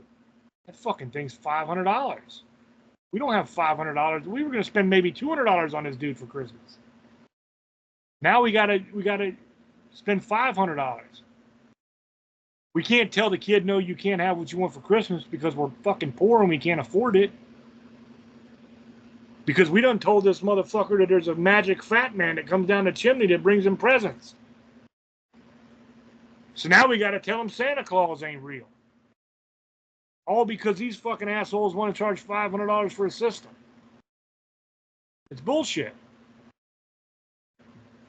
Just like Tolkien said in Lord of the Rings. One ring to rule them all. We need one service to rule them all. One gaming system or service. You can have different systems. I really don't give a fuck about that. Make everything available on one system. Whatever system you have, make it so you can get access to all the games.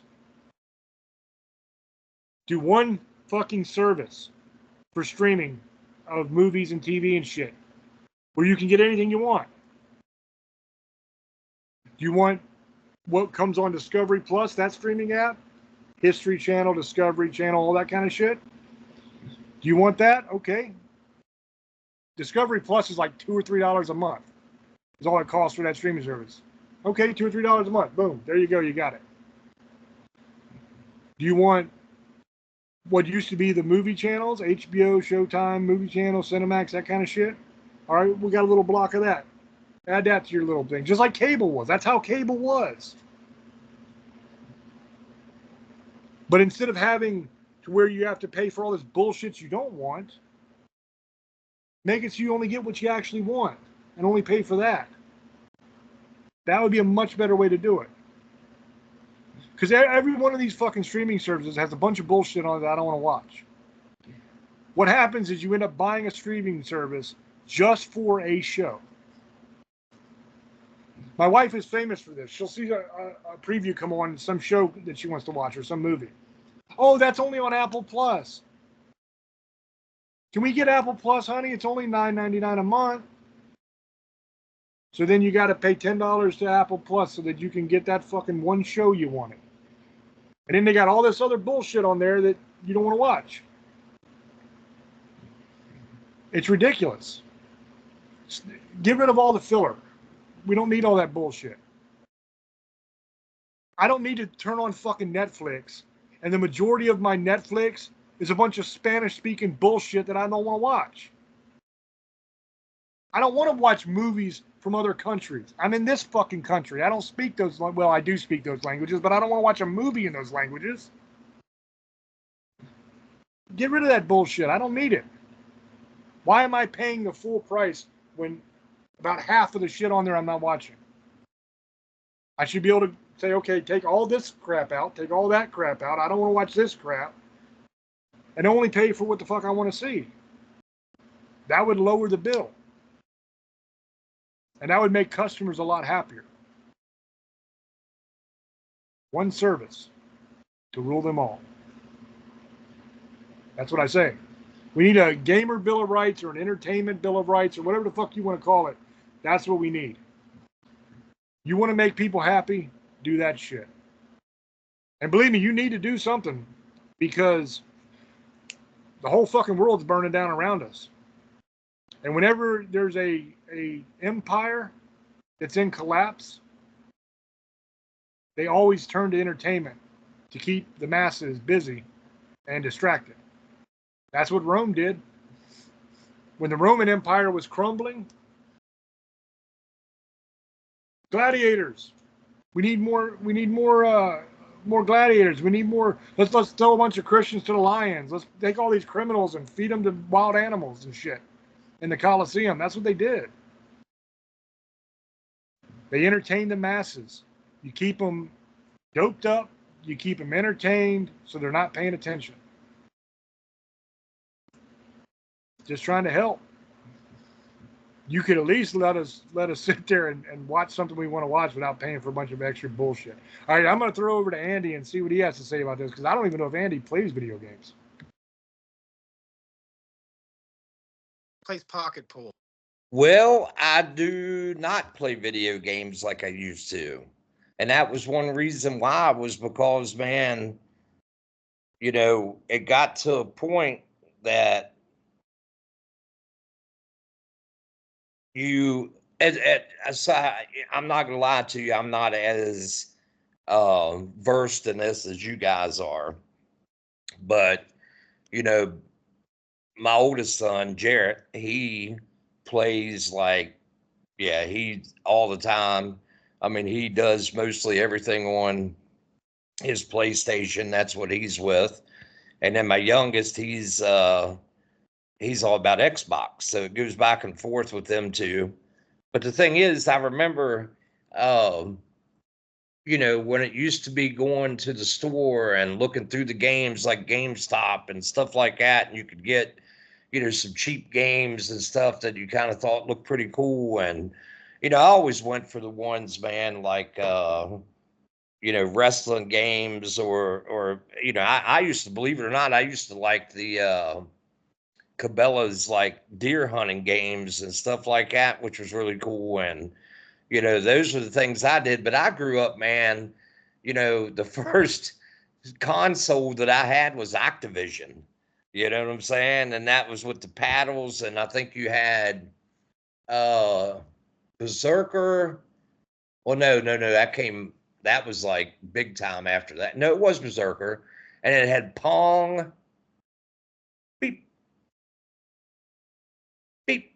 You know what I'm saying? And then it was like some kind of lasso game or something like that you played. And then it moved up from that to Atari. And man, Atari was the shit. You know, that was, man, you felt big time. Then the other Ataris started coming out, but also then snuck in this game called Nintendo. And Nintendo just kind of blew it out of the water, man. That's when, you know, you could play Pitfall and, you know, Space Invaders and Centipede. And I mean, well, Atari was Centipede, I believe. Space Invaders was Atari. But I was a big, huge Mike Tyson Punch Out, man. I was playing that shit like crazy, like waiting to get home to play it and stuff. And, you know, there for the longest time, man, you know, Nintendo, Duck Hunt, all that stuff, you know, was on that. And then they came out with different, you know, things that you could buy, like, you know, rifles and everything else that would go along with Nintendo. And I never got into anything past Nintendo, just the regular Nintendo. I played it some, you know, other people had.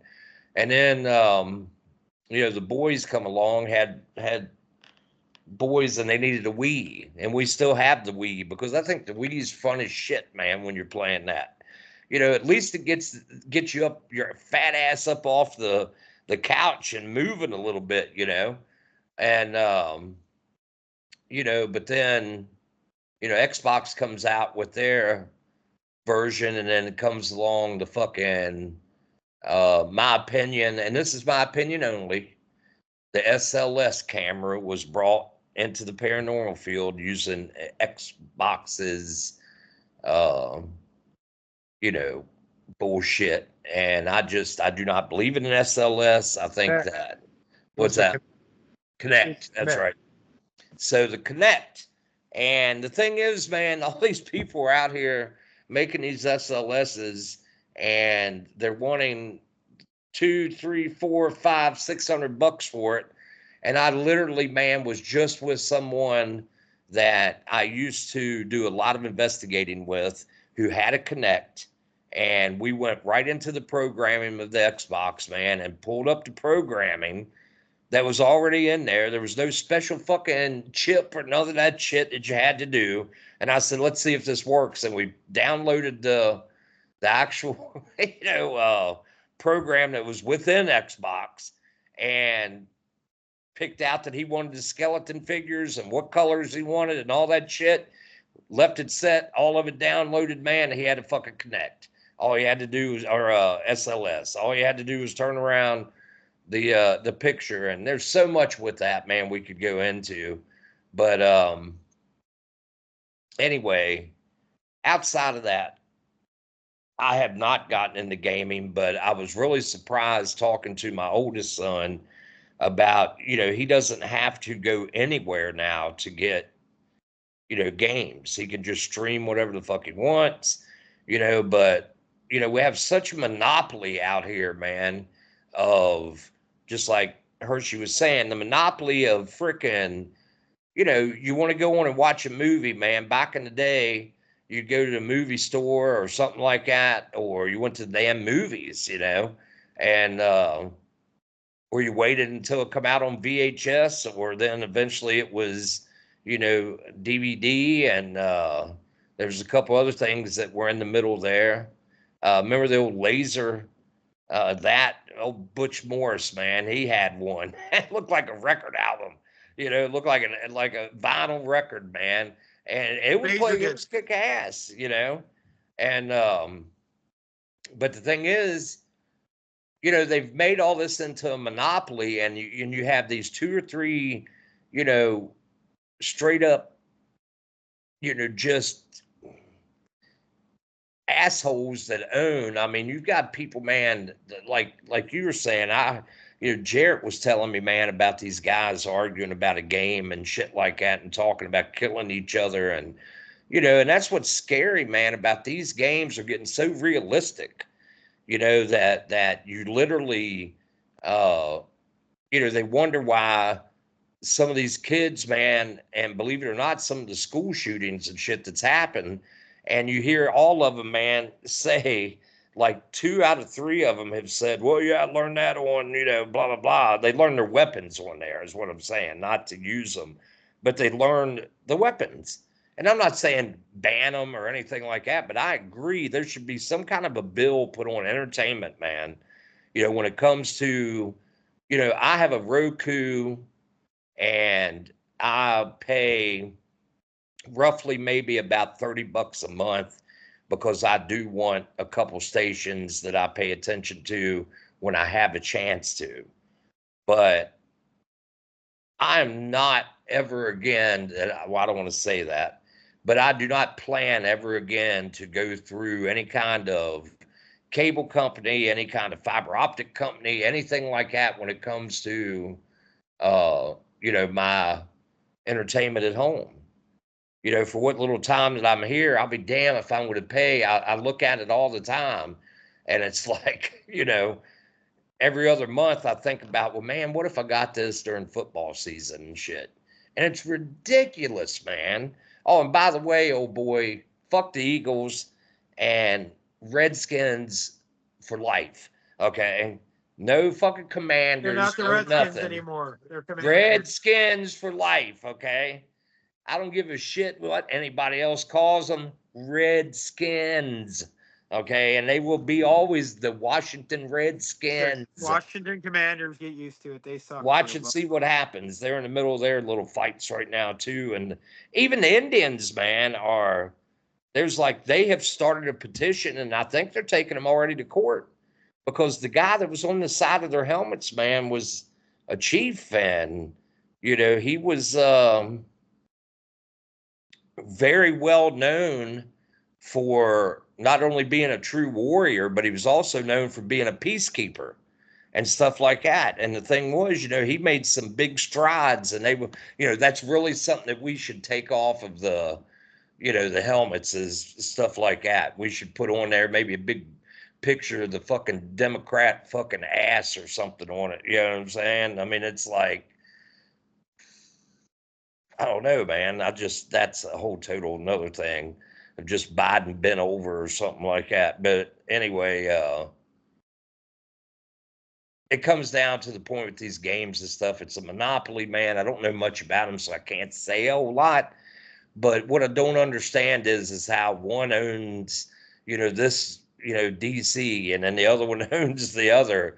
superhero shit and stuff like that. But, I think that some of the censoring that they have done on some of the games is not a bad thing, but it seems to be what my problem is with Xbox, any gaming system is you obviously, both of you all play a lot, but you also know when to cut it off and you know when to go out and take care of business and be an adult.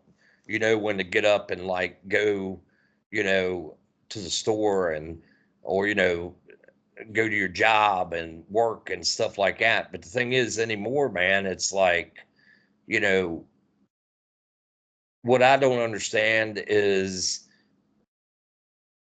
how it's become such a babysitter, because that's how Jared got into it, man. When he was a kid, his step or half brother and sister, man, were always playing. And his mom would just shove, she had him playing when he was like 3 years old, and it just stuck with him. But it was because she would be wanting to do whatever she was doing. And that was a good babysitter. Now, that's not bad in some conditions, but I wish that at some point there would have been maybe, I think Leapfrog is an awesome system for kids to have. And it's getting better. And they should give that to young ones and stuff. Why not teach them? But I think that also that video games can be very productive too, such as the farming one that you like, and the ones like that, man. There's nothing wrong with that. I mean, I have no issue with any really of the video games. I mean, I watch them play sometime and pick up hookers and all kinds of shit on the games. But anyway, that's why I stand out with it, man. I think that you guys know more about it. I think the gaming monopoly has become crazy, and I think that they take you for any kind of cent that they possibly can, and they have the shittiest customer support there is out there. I know that PlayStation has ripped off my oldest a couple times where he saved up to get something, and it was supposed to be, let's say $50-$60, and he puts his bank card in, and next thing you know, man, it's like he's getting nailed for $100 and some because he didn't watch it, and they wanted him to go to the platinum club or something, and this and that and this and that, and but outside of that, I mean, it's a source of entertainment. You're exactly right when it comes to politics and shit. When they're getting out of hand and stuff like that, they go straight to entertainment. You're exactly right about that, and you look at the DNC, man, this weekend, and look at the Republican thing. Both of them had bands and people singing and stuff, and it used to be just fucking get up there and tell them how you felt and be done with it. But yeah, it's funny how they rely on entertainment to when they rely on entertainment and people, movies and singers and actors and everything else to be on their side. And because people, man, are dumbed down so much that they believe fucking shit's reality. Like some people watch these movies, man, and they really fucking think like the one we keep laughing about, like Godzilla fucking really existed and shit like that, and it's just like the zombie fad and stuff. Do I think that there could be such a zombie thing out there? Yeah, because what they're going to do is how do I fucking know that it isn't the fucking COVID fucking shot? You know what I'm saying? That 20 years from now, all these people will be walking around fucking, they already proven that, what was it, soap? Fucking bath salts and shit made you want to fucking do stuff like that. But I've literally had people, man, in the paranormal field talk about Supernatural and that series, which I like, don't get me wrong, but I know that 90% of it is bullshit. You know what I'm saying? And I've had people at fucking investigations, man, that were public or something like that literally, man, argued because the characters on there they would say, well, they didn't do it that way. They said that blah, blah, blah, blah, blah. You know what I'm saying? And I'm like, are you fucking serious, man? That's about, and I don't care. That's about as bad as saying Zach Bagans is a fucking investigator. You know what I'm saying? I mean, it's That's just, your boy. it ain't my fucking boy. You know what I'm saying? Might be my boy, all right. He lives out near you, buddy. So, you know, You want to do a show with him? it seems like all the people that are bullshitters live out that way. So, what do you think? Well, then remember, I'm Anyway, really from Pennsylvania, so yeah, it's I, not I my would fault claim that I would bullshit. claim that quicker than I would fucking California right now. The armpit of the country. What do you think, So James Hershey? that's New York. That's the left side armpit. I'm talking about the right armpit. You know what I'm saying?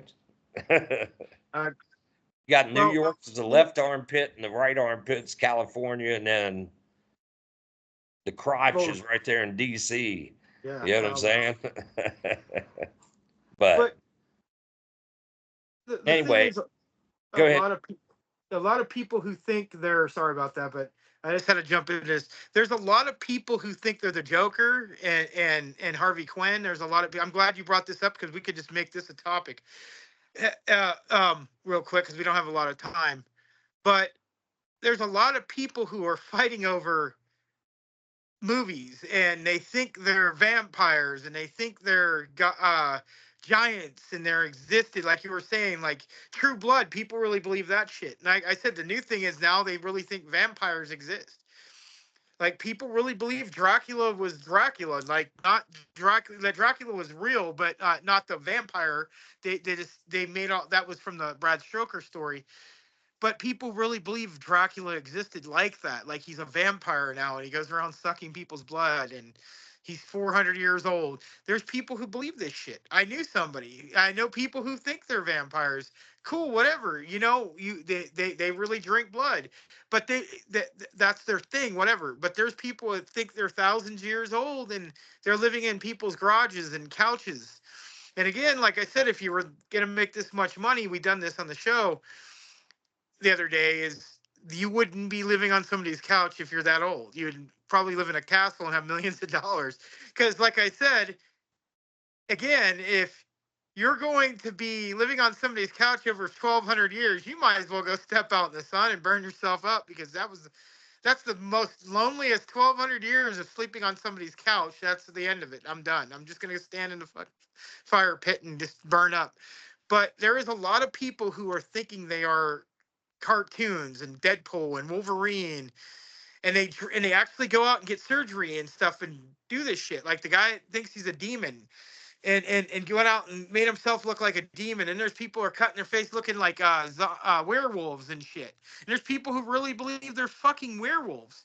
Now, do I believe werewolves existed? Yes, but not the way people think. It's a lot different than what it isn't. Somebody just turns into it and then they run out in the moon and bite you.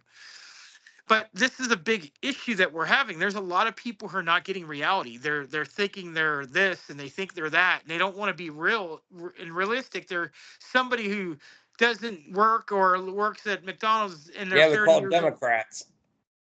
Well, again, it's living in their 30s, living or 40s at their parents' house, and they think there's something other than that. And that's what the crazy thing is. Like I said, Democrats. Well, I've met everybody on, especially the newer, younger. It doesn't matter if they're Democrats or Republicans or they're both doing it. Um, and it's just sad because a lot of people are letting it happen. But the new thing is, people under 30, they're living 60 to 70% of them live at their parents' house because California is ridiculous. You can make 60,000 a year and still can't make it because the rent's so high. They're making laws about this now, finally, but it was Those bullshit, of dude. Democrats.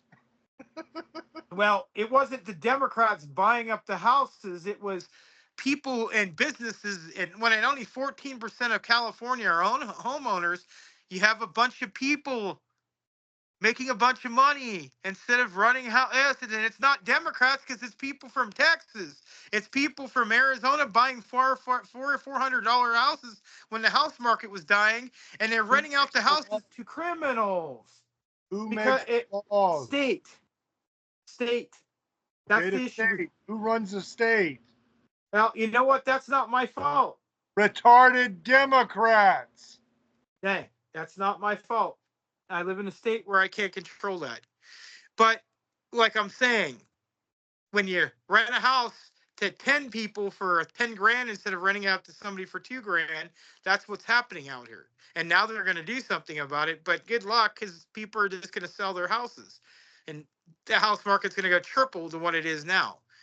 It's fucking 3-bedroom house right now, 2 bath, just in my town, $500,000.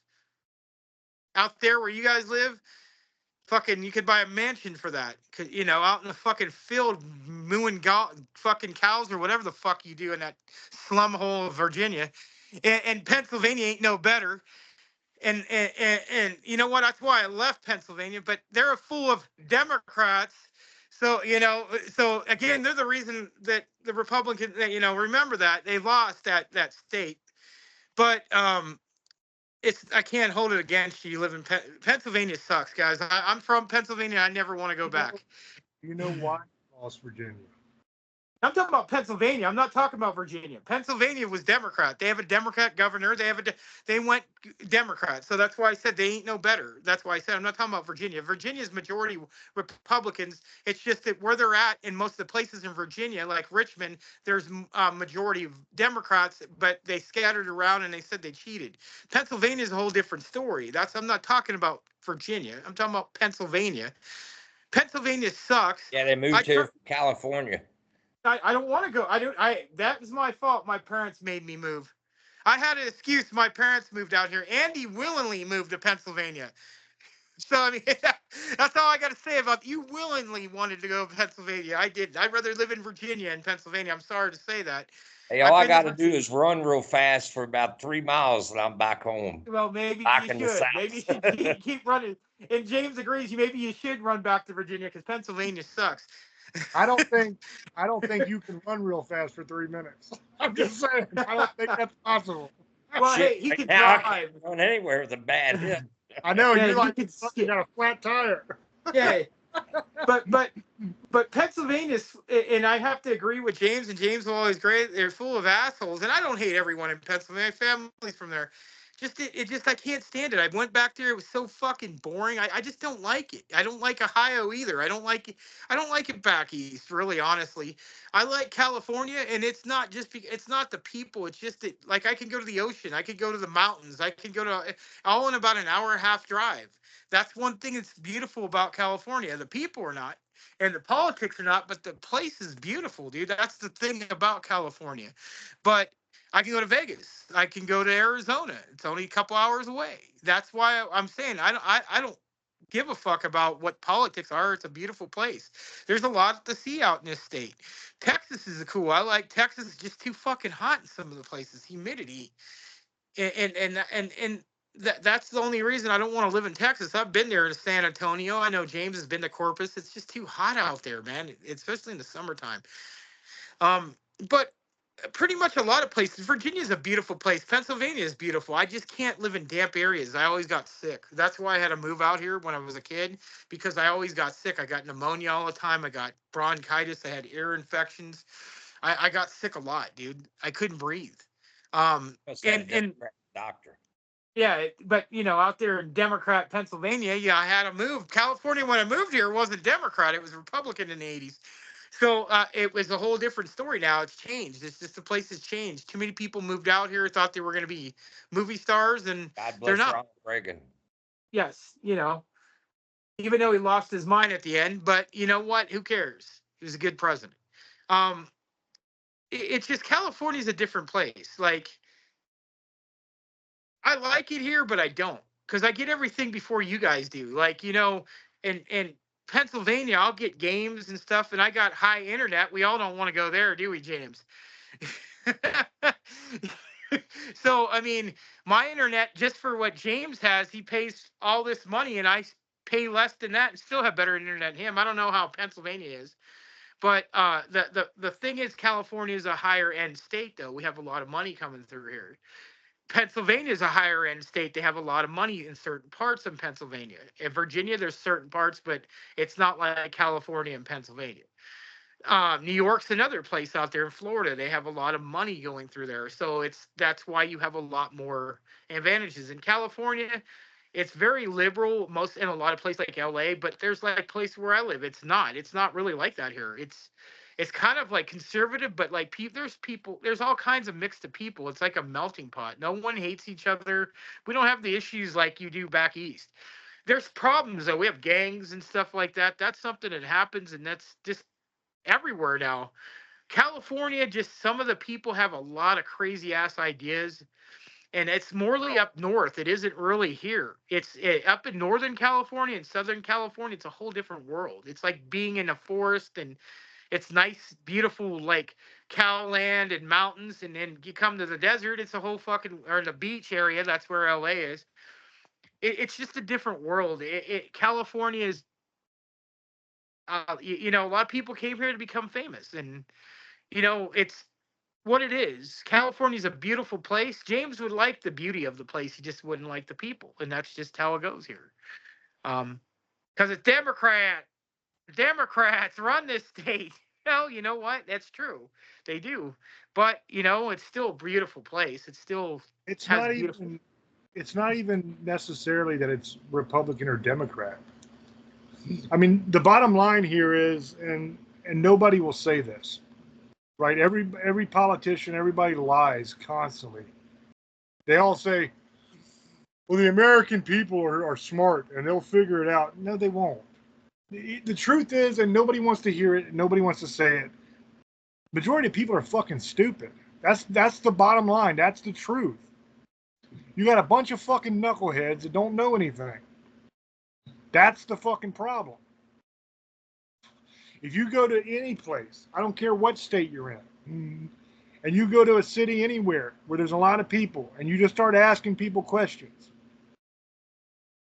the majority of those people can't answer simple fucking questions. What are the 3 branches of government? Majority of them have no fucking idea. Dude, that's elementary school shit. You know what I mean? That's the problem. They're dumb. And they're not dumb because they're like low IQ people that can't be smart. They're dumb because what they choose to focus on and spend their time on is mindless fucking entertainment instead of actually bettering themselves and learning anything. That's the issue. You ask those people, what are the 3 branches of government? Majority of them can't tell you. But if you ask them, name me 10 beers, I guarantee you they could give you the 10 beers. If you say, name me 3 rappers, I guarantee you they can tell you 3 rappers. If you tell me, name 3 horror movies, I guarantee you they can name 3 horror movies. But they can't name the 3 branches of government. If you said, if the president and the vice president die at the same time, who becomes president? Probably 90% of Americans can't tell you the answer to that question. And that's a simple fucking question. That's elementary school shit. Once again, easy. Majority of them can't tell you. And why this is a problem, okay? This isn't some elitist rant that I'm going on. I'm smarter than you, so I'm going to tell you you're stupid. That's not what this is. The reason that's a problem is because all of these paint lickers are voting. They have an equal say to an intelligent person on the future of the country. That's a problem. If you wonder why dipshits get elected who are crooked as hell and their policies just don't work, it's because you have idiots voting for them. People that don't fucking know anything. That's why somebody like Kamala Harris can even be running for president. She is vastly unqualified. She has never accomplished a fucking thing in her life. I talked earlier on in the show about her communist platform of price controls. Now, anybody that has done even a tiny bit of research can tell you that has never worked anywhere it's ever been tried. You can, it's a simple matter of choice. Okay, let me put it to you this way. This will make it a lot easier for everybody to understand. This election is kind of a rare thing because you have two candidates who've been there before. Okay, Donald Trump was president.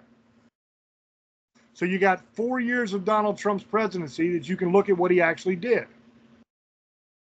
Kamala Harris was vice president, pretty much the president, because Joe has been out to lunch this whole time, pretty much. Joe himself last night in his speech said that Kamala was with him every step of the way and helped him make all those decisions.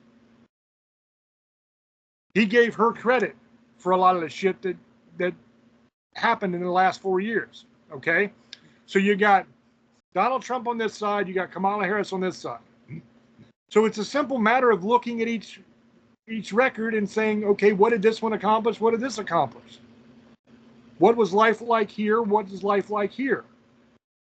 So anybody with half a fucking working brain cell should be able to take a look at those two things and easily come to a conclusion. You got one of, if not the greatest economies in the history of our country under Donald Trump versus one of, if not the worst economy in our history under Biden and Harris. Easy comparison to make. Do you want a good economy? Do you want a shitty economy? Those are the two records. You've got one of the lowest, if not the lowest, rates of illegal immigration under Trump. And you have the highest in history illegal immigration under Biden and Harris. So do you want a ton of people coming in your country, sucking up all your tax dollars on benefits and shit like that, stealing your damn jobs, raping, killing, doing all that bullshit that they're doing? Because that's what's happening. Another simple choice. Lowest level of illegal immigration versus the highest level of illegal immigration. Which one do you want? It's not difficult. Look at trade deals. Trump made some of the greatest trade deals in the history of America. The Democrats, Clinton, Obama, Biden and them, they make the dumbest fucking trade deals where we lose our ass. That's why all of our manufacturing jobs that used to be the backbone of America got sent overseas. Is because of these stupid fucking trade deals that they made. Do you want good trade deals that bring jobs to America and keep manufacturing and wealth here? Or do you want shitty trade deals that allows companies to build factories in Mexico and Venezuela and all these Taiwan, all these other fucking places where those people are making all the money? Do you want a job that you're going to make some money or not? Look at inflation. Donald Trump, perfect level of inflation, 1.9% when he left office. Biden, one of the highest levels of fucking inflation in our history. Easy choice. So if the American people are so fucking smart, why is half the country voting for a party that for the last 4 years has destroyed our economy, allowed probably about 20 million illegal immigrants in, that are sucking up our tax dollars like crazy, while you got Americans and veterans living on the fucking street? You got these people coming in and getting $10,000 in food stamps. Why is half the country voting for that? If they're so fucking smart, why can't they just take both records, look at them and say, you know what? Shit was way better when Trump was in office than it is now.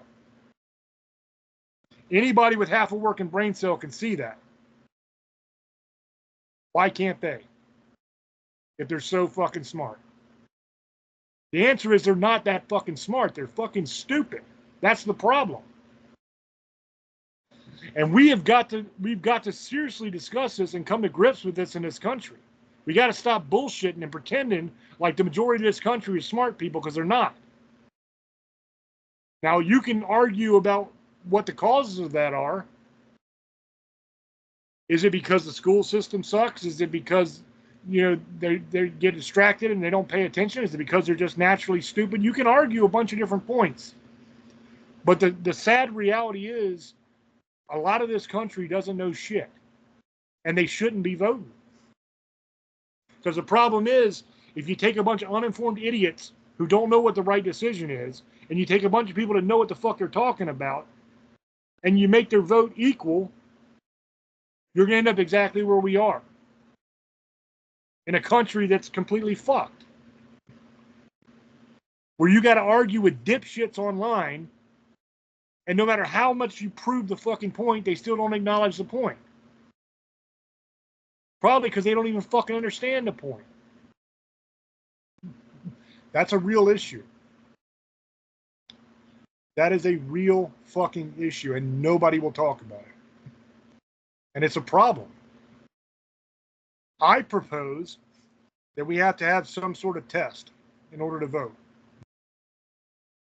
Now, what that test consists of, I would say that you have to be able to answer questions on what the candidates stand for and what their platform is and what that actually means.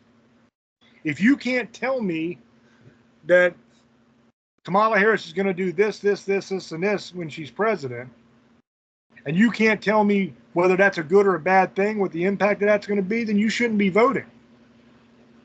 Because you're not informed enough to give your opinion. Everybody also acts like everybody's opinion's equal, like it's supposed to matter what you think. Your opinion only matters if you know what the fuck you're talking about. If you're a moron, your opinion is worthless. Let me ask you this way. If all of a sudden you're sitting in your house chilling and you start feeling really bad, you're like, oh man, I don't feel right. Something's wrong. My chest hurts. My stomach's messed up. Something's really wrong. I don't feel good. And it gets progressively worse to the point where you're kind of scared that you might die. You need somebody's opinion on what's wrong with you, don't you? Who do you go to? Do you go to a doctor that's been trained and actually knows what the fuck he's talking about? Who spent years researching and studying in order to know what he's talking about? Or do you go talk to some dickhead down the road who doesn't know anything?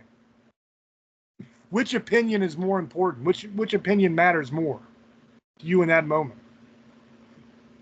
Of course, you're going to go to the doctor, because the doctor might actually be able to fix what's wrong with you. The dickhead down the street, he ain't going to know what's wrong with you. And he ain't going to be able to help you, and you're going to die. Our country is in that same position right now. Our country is sick. Our country is sick economically. Our country is sick spiritually. And our country is sick morally. And our country is fucking dying.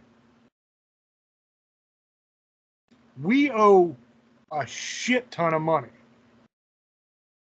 More money than we'll pay off in our lifetime. Social Security, Medicare are going to collapse. That money is not there anymore. It has been stolen and spent. Not only have we spent our future money and our children's future money, but we spent our grandchildren's and their children's future money.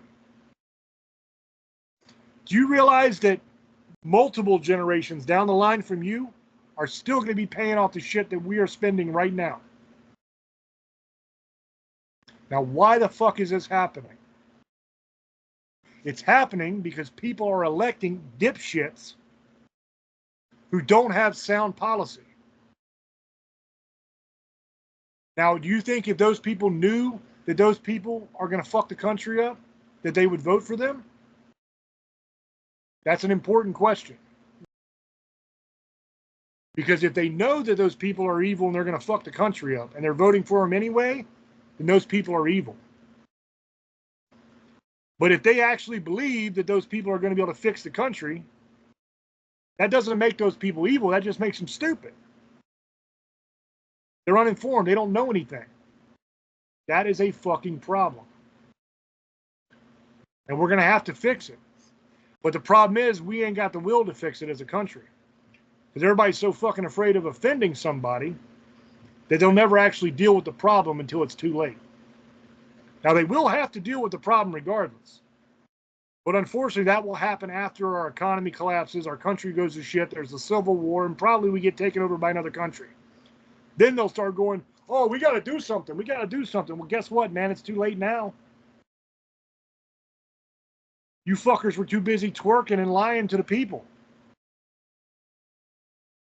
Letting all these dipshits tell you this, that, and the other fucking thing, and your country's gone. See, the problem is most people in this country have never been anywhere else. They have no idea how good they have it here. They have no idea how lucky they are to be born in America. I've been all over the world. I've been at places where they cut your fucking head off if you don't agree with them. I've been to a lot of those third world shithole areas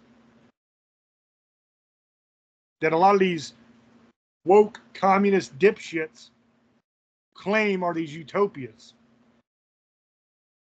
If communism is so great, how come in Venezuela they went from a wealthy country with one of the best economies in the world, a booming oil business, a booming cattle business, all this stuff? They went from that to killing and eating the animals in the zoo because there was no food. Communism is so great, why is that happening?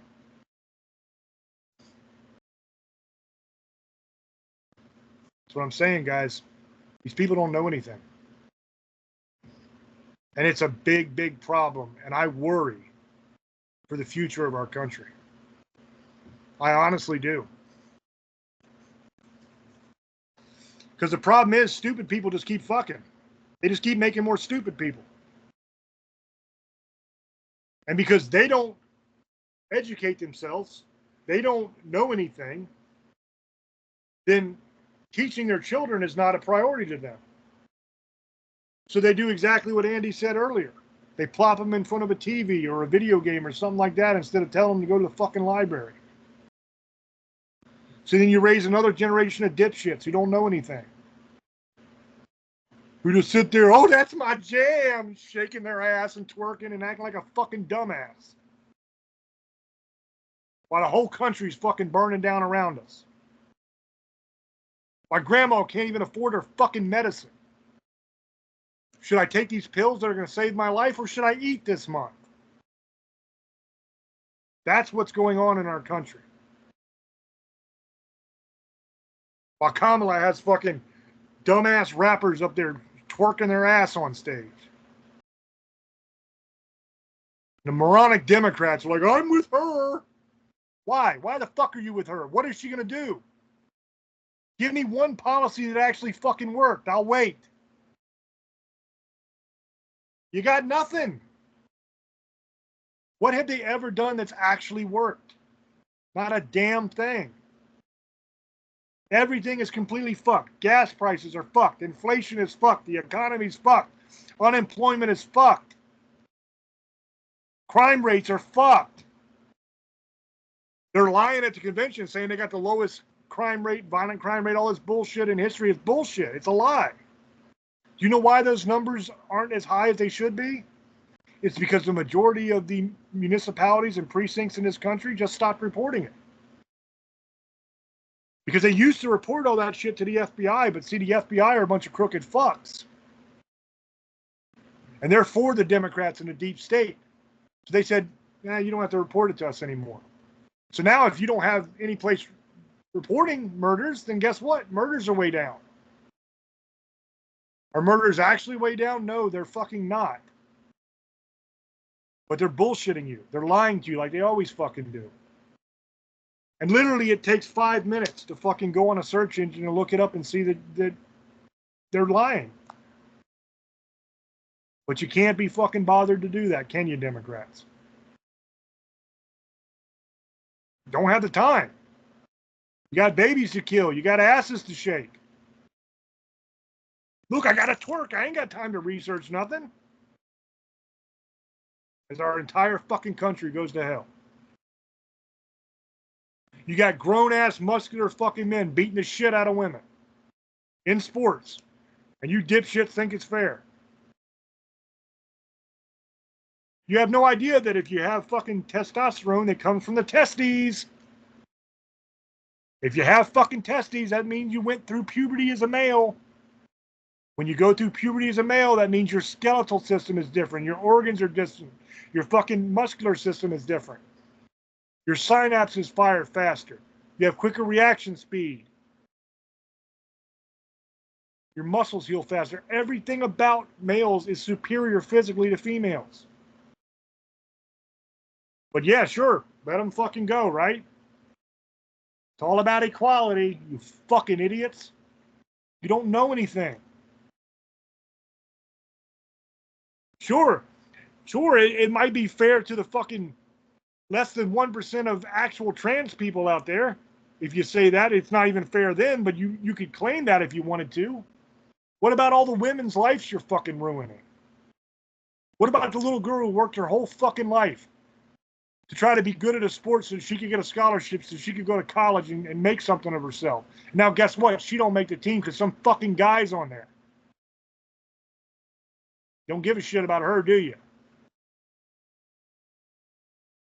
I'm just sick of it, man. I'm sick and tired of these fucking morons destroying our country constantly. And I'm tired of fucking arguing with them. And I know, oh boy, I know it's taking fucking forever and we got to go because it's fucking getting late. I don't even know what the fuck the third topic is. Somebody started rambling about some bullshit. I don't know what the fuck it was. Basically, the bottom line is we got to tell the fucking truth. There's a lot of stupid fucking people in this country. I don't know what the solution is other than don't let them vote. I'm gonna go ahead and because we're at about two. Well, we were talking for about 10 minutes, so we're about 2 hours and a half into this. So I'm gonna go ahead and I'm gonna do my shout outs. I want to thank everybody for listening to us on Spotify, YouTube, whatever else we're on, and we're screwed. It's not like staring in the abyss where we do Parax Radio. We're not on there, so I'm not gonna put it on there. But you check us out on Spotify. You guys remember we're very controversial. We say things that might piss you off, and I'm not going to care, and neither does anybody in my show is going to care. James is going to be he's hearted to what he believes in, and that's how he is. He gets on some real powerful stuff sometimes. But that being said, I want to thank all of you guys for listening to us. Last week, James had got COVID, and he's finally feeling better, and, he's missed it for a week, 2 weeks of not talking about politics, but that's him. That's his thing. That being said, I hope you guys enjoyed the show. I want to thank you guys for following us every week. We don't have a set day. We usually just do it the next day on it's out on YouTube, and then we put it on Spotify, I think, the next day. So it's usually probably Wednesdays. But thank you for following us. We're trying new things, and we're doing really good, I think, in my opinion. But that being said, I hope you guys have a good night, and thank you for listening. I'm going to shoot it off to Andy. Go ahead and tell me anything, your shout outs, brother. Yo. Yeah, James has a lot of good points, man. And that's the thing. Just, the biggest point is, and all that, is the fact that this country is going to shit. And we got to do something about it.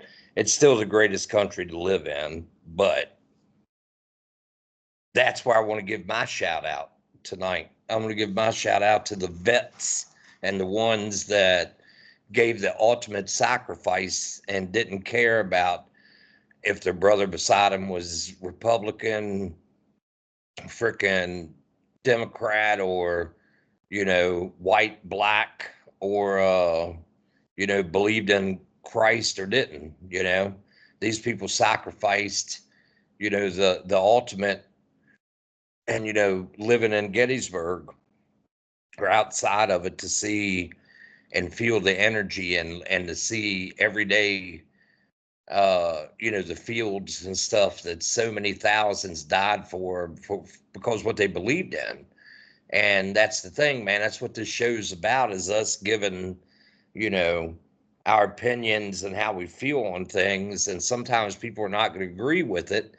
And what I can think of bringing up Gettysburg is we may be, in a heated debate or something, or you may not like what we're saying, but I can guarantee you there's a picture out there where they had a reunion, uh, like 10 years later, where they stood at the wall there at Pickett's Charge, and the Union guys, vets, shook hands with the Southern vets, and and that's such a cool picture, man, to see, because that's shows Americans, man. We're all Americans, and we're all going to have different opinions and stuff like that. So my shout out is to those people who put it to the side. They actually, don't uh, put others down and stuff. The older generation, our generation, man, that even though we may get all hot and steamy on here and stuff, it's not like if you were broke down on the side of the road and I knew you were of the opposite party. But if I knew you were a friend or somebody, I would definitely still stop and help you out and do that. And the sad thing is, I think that the younger generation today would see that, oh, he's a Trump lover, and they would either swerve at you or throw something out the window at you.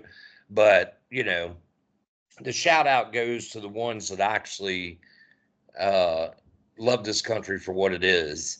And even with it going through what it is now, to watch that and to see people out here, I see it all the time in Gettysburg on the square. You have people on one side that believe in one thing, people on the other side that believe in the other, and you have your ones that stand in the middle. And it's like, at least we can still do that. But research, man, look at what you're actually standing out there and protesting or cheering for. Because I think too many people don't do that. They just think, oh, that looks cool, or that's the fad, or that's what Professor such and such told me to do. And, they don't think for themselves. And I want to give a shout out to these two men right here, man, making me part of this.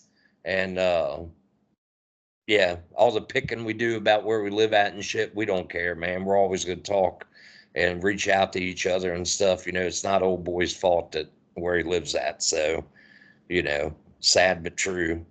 But you can always reach him probably outside of Zach Bagans' museum if you need to get in touch with him. Usually out there he's fangirling about every other day. So there you go. But no, guys, much love to you all. If you ever want to find Andy, he's always sucking up to somebody, especially over there at the Barry's house. Yeah, that's another one over there in Pennsylvania. He's got his head so far up everybody's ass over there at Gettysburg. You'll find him because he's probably kissing somebody's ass. But that being said, there you go. Usually you'll find me at the Robert Lee statue praising. You know what I'm saying? That's where I'm usually at. He's probably in right where it belongs. He gets pushed over. But that being said, I'm gonna throw it over to James and let him give him a shout out or whoever he wants to say. Or there you go, brother.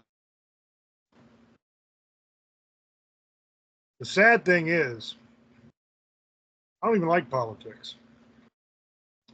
Like, politics is a necessary evil, unfortunately. It is an evil, but it's a necessary evil because it affects our lives.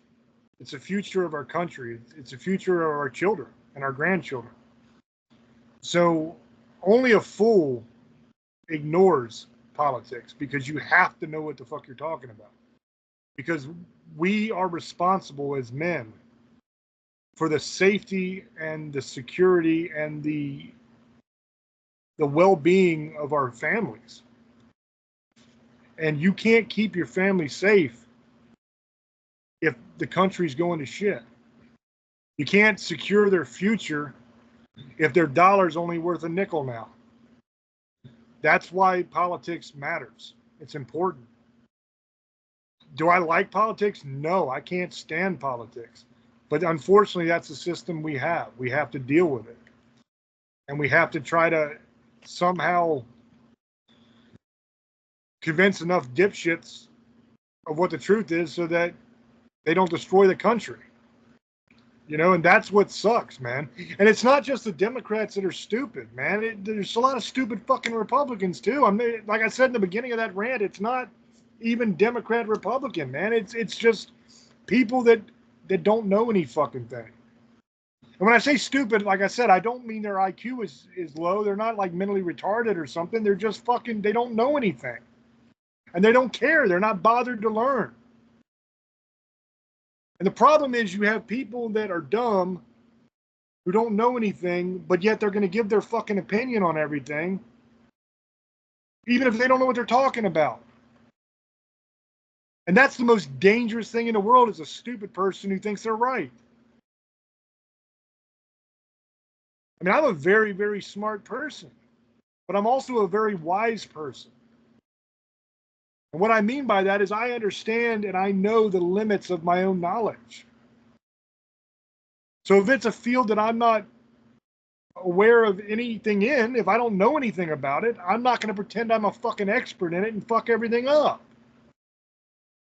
If my car breaks, I don't stand out there like some macho asshole pretending I can rebuild the fucking engine. I can't. I take it to a mechanic and I get that fucker to fix it. And I pay him a shit ton of money. Because I understand the limits of my own knowledge. When my hot water heater took a shit in my house, I didn't stand down in my basement like some macho asshole and pretend I could fix it. I called fucking Andy up there.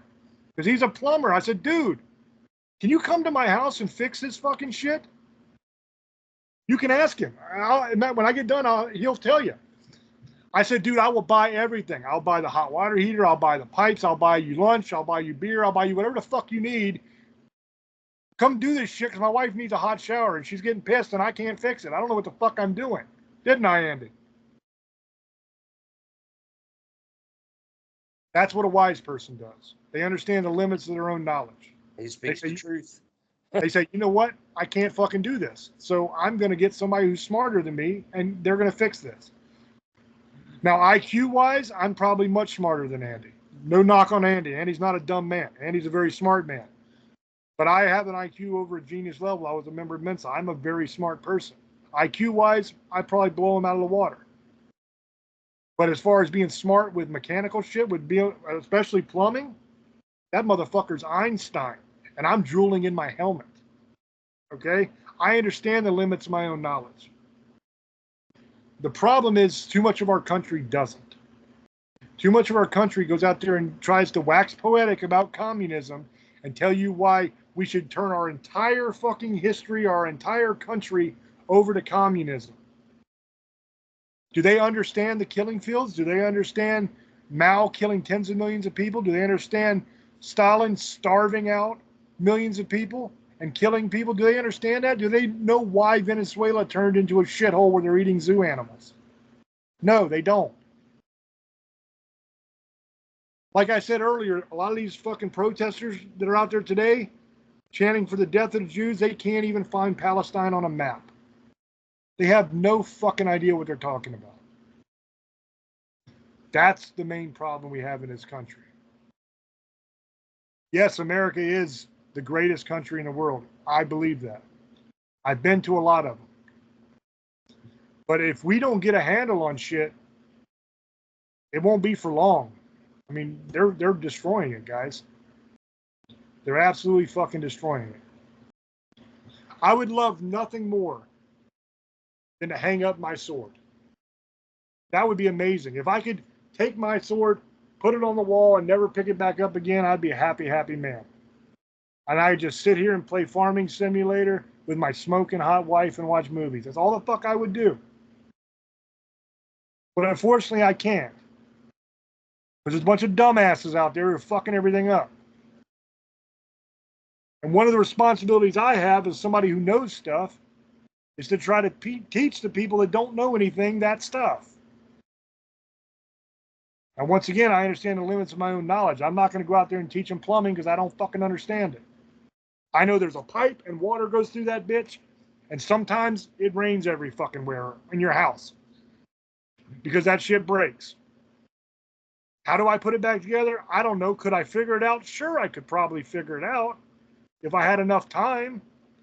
Do I want to crawl in all that nasty shit and figure it out? Fuck no, I don't. I'm going to call somebody who knows what the fuck they're doing.